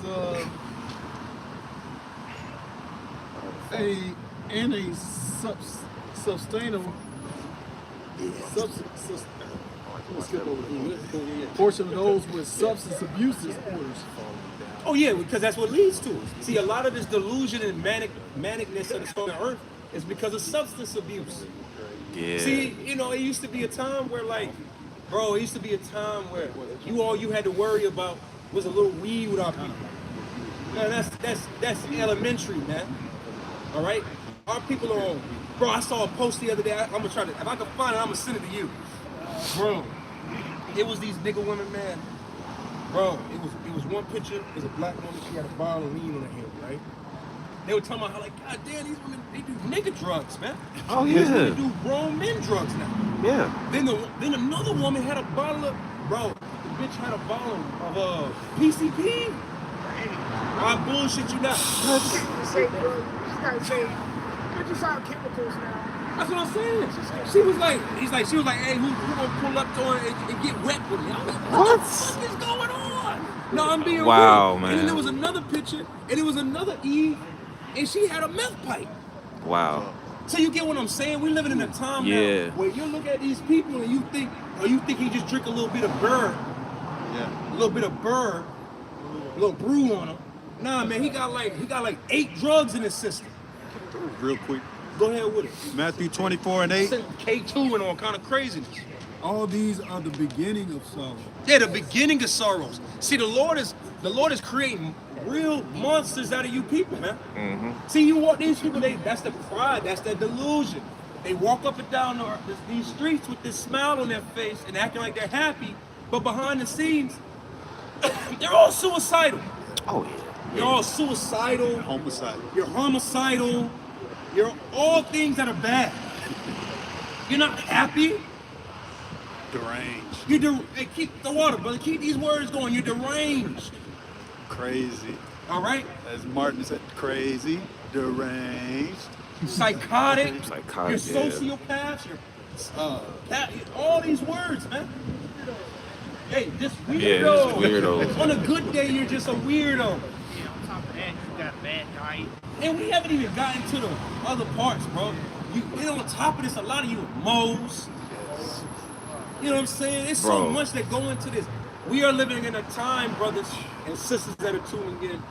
You better understand. Like you said, we're not like these other camps telling you it's all sweet out here. Motherfuckers is crazy. Right. It's critical. God damn. Like if you all sensitive about my colorful words, we are in a time where people are crazy. Yeah. Like I say, there was this lady at my job. I even mentioned her in the lesson, but I was just walking through the parking garage, and I noticed she was hitting like holes, everything, and she was in the car doing this. So I asked the lady, I was like, "You all right, ma'am?" She was like, "Yes, I'm angry. I'm just trying to find the exit." I was like, "Ma'am, the exit's fucking right there." Yeah, man, see? You know what I'm saying? So basically, she just lost her wits because she claimed that she was lost. That's what's happening. Inside a fucking parking garage. What did Gerald Salente say years ago? He said when people lose everything and have nothing else to lose, they'll lose it. Hey, when we're in a time where people, y'all ain't got nothing else to lose, y'all just gotta start losing it, man. Right. And it's our job to protect ourselves, protect our families. Hey, you brothers, if you got women, hey, if your woman can't get with the program and understand that we in dangerous, perilous times, it might be the time to kick her ass to the curb, man. You might gotta get rid of that bitch. And I gotta say it like that. Cancel that bitch. No, I have to say it like that. Because see, we're in perilous times. If she ain't listening to you about how, coming in too late because all that argumentative. Man, cut her. You better cut her off before she puts you in a predicament or a situation where you are looking at her like, I can't believe this bitch. I know it sounds colorful. It sounds, you know what I'm saying? But I'm trying to make a point to sell the point of what's going on. We are amongst crazy ass people. Read that in Matthews. It says, the love of many shall wax cold, and we're gonna close up with it. Oh, you got something? Forget what you got. Look at that. Real quick. Close on what he did. Yeah, go ahead with you. Isaiah chapter 13 and 11. And I will punish the world for their evil and the wicked for their iniquity. And I will cause the arrogancy of the proud to cease. And I will lay low the haughtiness of the terrible. And the Lord is going to wake y'all. He's going to wake your ass up from this delusional space you're in, because he wants you to be conscious when he beats your ass. You understand? The Lord going to sober you up, dry you out, and then he's going to destroy you. Okay? Now let's go to that Matthew. Matthew 24 and verse 12. Because iniquity shall abound, the love of many shall wax cold. Because iniquity, that goes just in what the brother just read. The love of many shall wax cold. And when you get the word cold there in the Greek, it's psycho. The Lord is literally turning. We're in a psych ward. See, Reagan was one of the presidents that discontinued the psych wards and asylum Salems. Just thinking that Arkham and Salem and all that shit. Used to be a time where if somebody was in your family was crazy, you send them to the nut house. Ain't no more nut houses. They don't open the doors up, man. Ain't no more nut houses. They just out here. They out here now. You just live with them. They just functional nuts. Your manager's a nutcase. Oh, hell yeah. Bro, I had a manager, I had an Edomite manager I used to work with. She was crazy, bro. Yo, I could tell what type of crazy day she was gonna have on what she was wearing. And she came in with a dress, I was like, oh shit. And lo and behold, we picked up on it. We be like, this bitch about to go crazy with you. We could tell by how she dressed. Damn. Yeah. You can see what I'm saying? Like, you gotta pick up on the signs, man.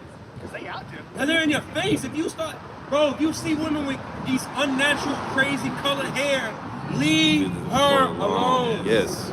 That's wisdom right there. If the woman if she has pink hair, or teal hair, or blonde hair, or any color that's not natural, she's fucking crazy. See, you don't go up to her, hey, you see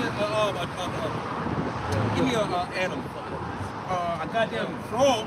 You don't see a pink frog in the goddamn forest and say, oh, that's a cute frog, pick it up. If you do, Yeah, it's on your ass. That's what these women do. These women show you that they be poisonous, but niggas continue to, no, she ain't that bad. I can work with that. Here it is, this broad is as poisonous as a black mamba. Who said song back in the 90s? Poison. Yeah. Poison. Don't trust a big smile. Yeah, Big don't button trust a big smile, one. man. But that's that wisdom. This is where we gotta be circumspect. It's like we always say, Apostle Paul was speaking, we gotta close. Apostle Paul was speaking about this in this time. If you got a wife, keep her ass, man. But if she's starting to fuck with you and she's not pleasant, kick her ass to the curb. It's coming down to these points, man. Because why? We're coming into that time of evil. And if you can't understand these things, you're gonna find yourself poisoned. Bitten by a serpent, bitten by a poisonous rodent or some goddamn thing. Because you want to be a friendly guy, man. All that shit. All that friendly neighborhood friendly Israelite shit, man. Man, fuck that. All right, I'm cool with who I'm cool with. You get what I'm saying? I go to war with who will go to war with me. That's right. But man, fuck everybody else, man. Man, woman, or child, man. Because why? These people are crazy. They're taking time bombs. These women, these men, all it takes is one little situation. A lot of you women, you're connected to men that all it takes is for their grandma to die. In the next 12 months, and your whole life is over. Your whole relationship is done. You wouldn't say that about? Or their dog. Oh, your dog. A lot of y'all, your dog died, the whole family is over with. Through. A lot of y'all are a job away from losing your whole shit, man. All right, let these grocery prices still go up, man. Suicide, man. Somebody look up real quick while we got a few seconds, man. What's the suicide rate of 2023? And we're gonna close up, but I want that real quick, man. See what comes up.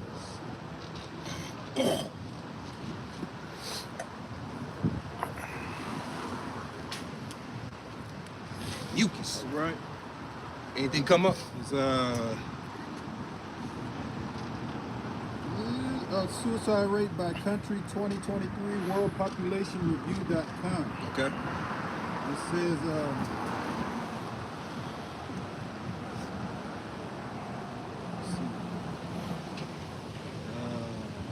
says No worries. Go ahead, which one you got? Whatever you got. Suicide rate by state. Okay. And you got it in colors, the red being the most. Yeah. I guess a percentage, yeah, you got it. 30% or some shit like that. Most of that shit. All your liberal states are high suicide rates. A lot of those are galaxies too. Mm-hmm. Midwest. Suicide, but we know we look into it and probably do a lesson on it.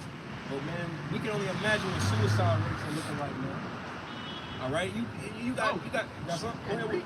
I'm gonna read this quick. This paragraph. It says suicide is a serious issue with something to consider regarding suicide Say rates. unalive. Unalive. Unalive rates in the United States of America. Many unalives are the result of circumstances beyond avoidable circumstances. Yeah, so you quit. A lot of you are about to experience circumstances and situations that you can't avoid. So a lot of you're gonna get that rope, right? You're gonna get that rope.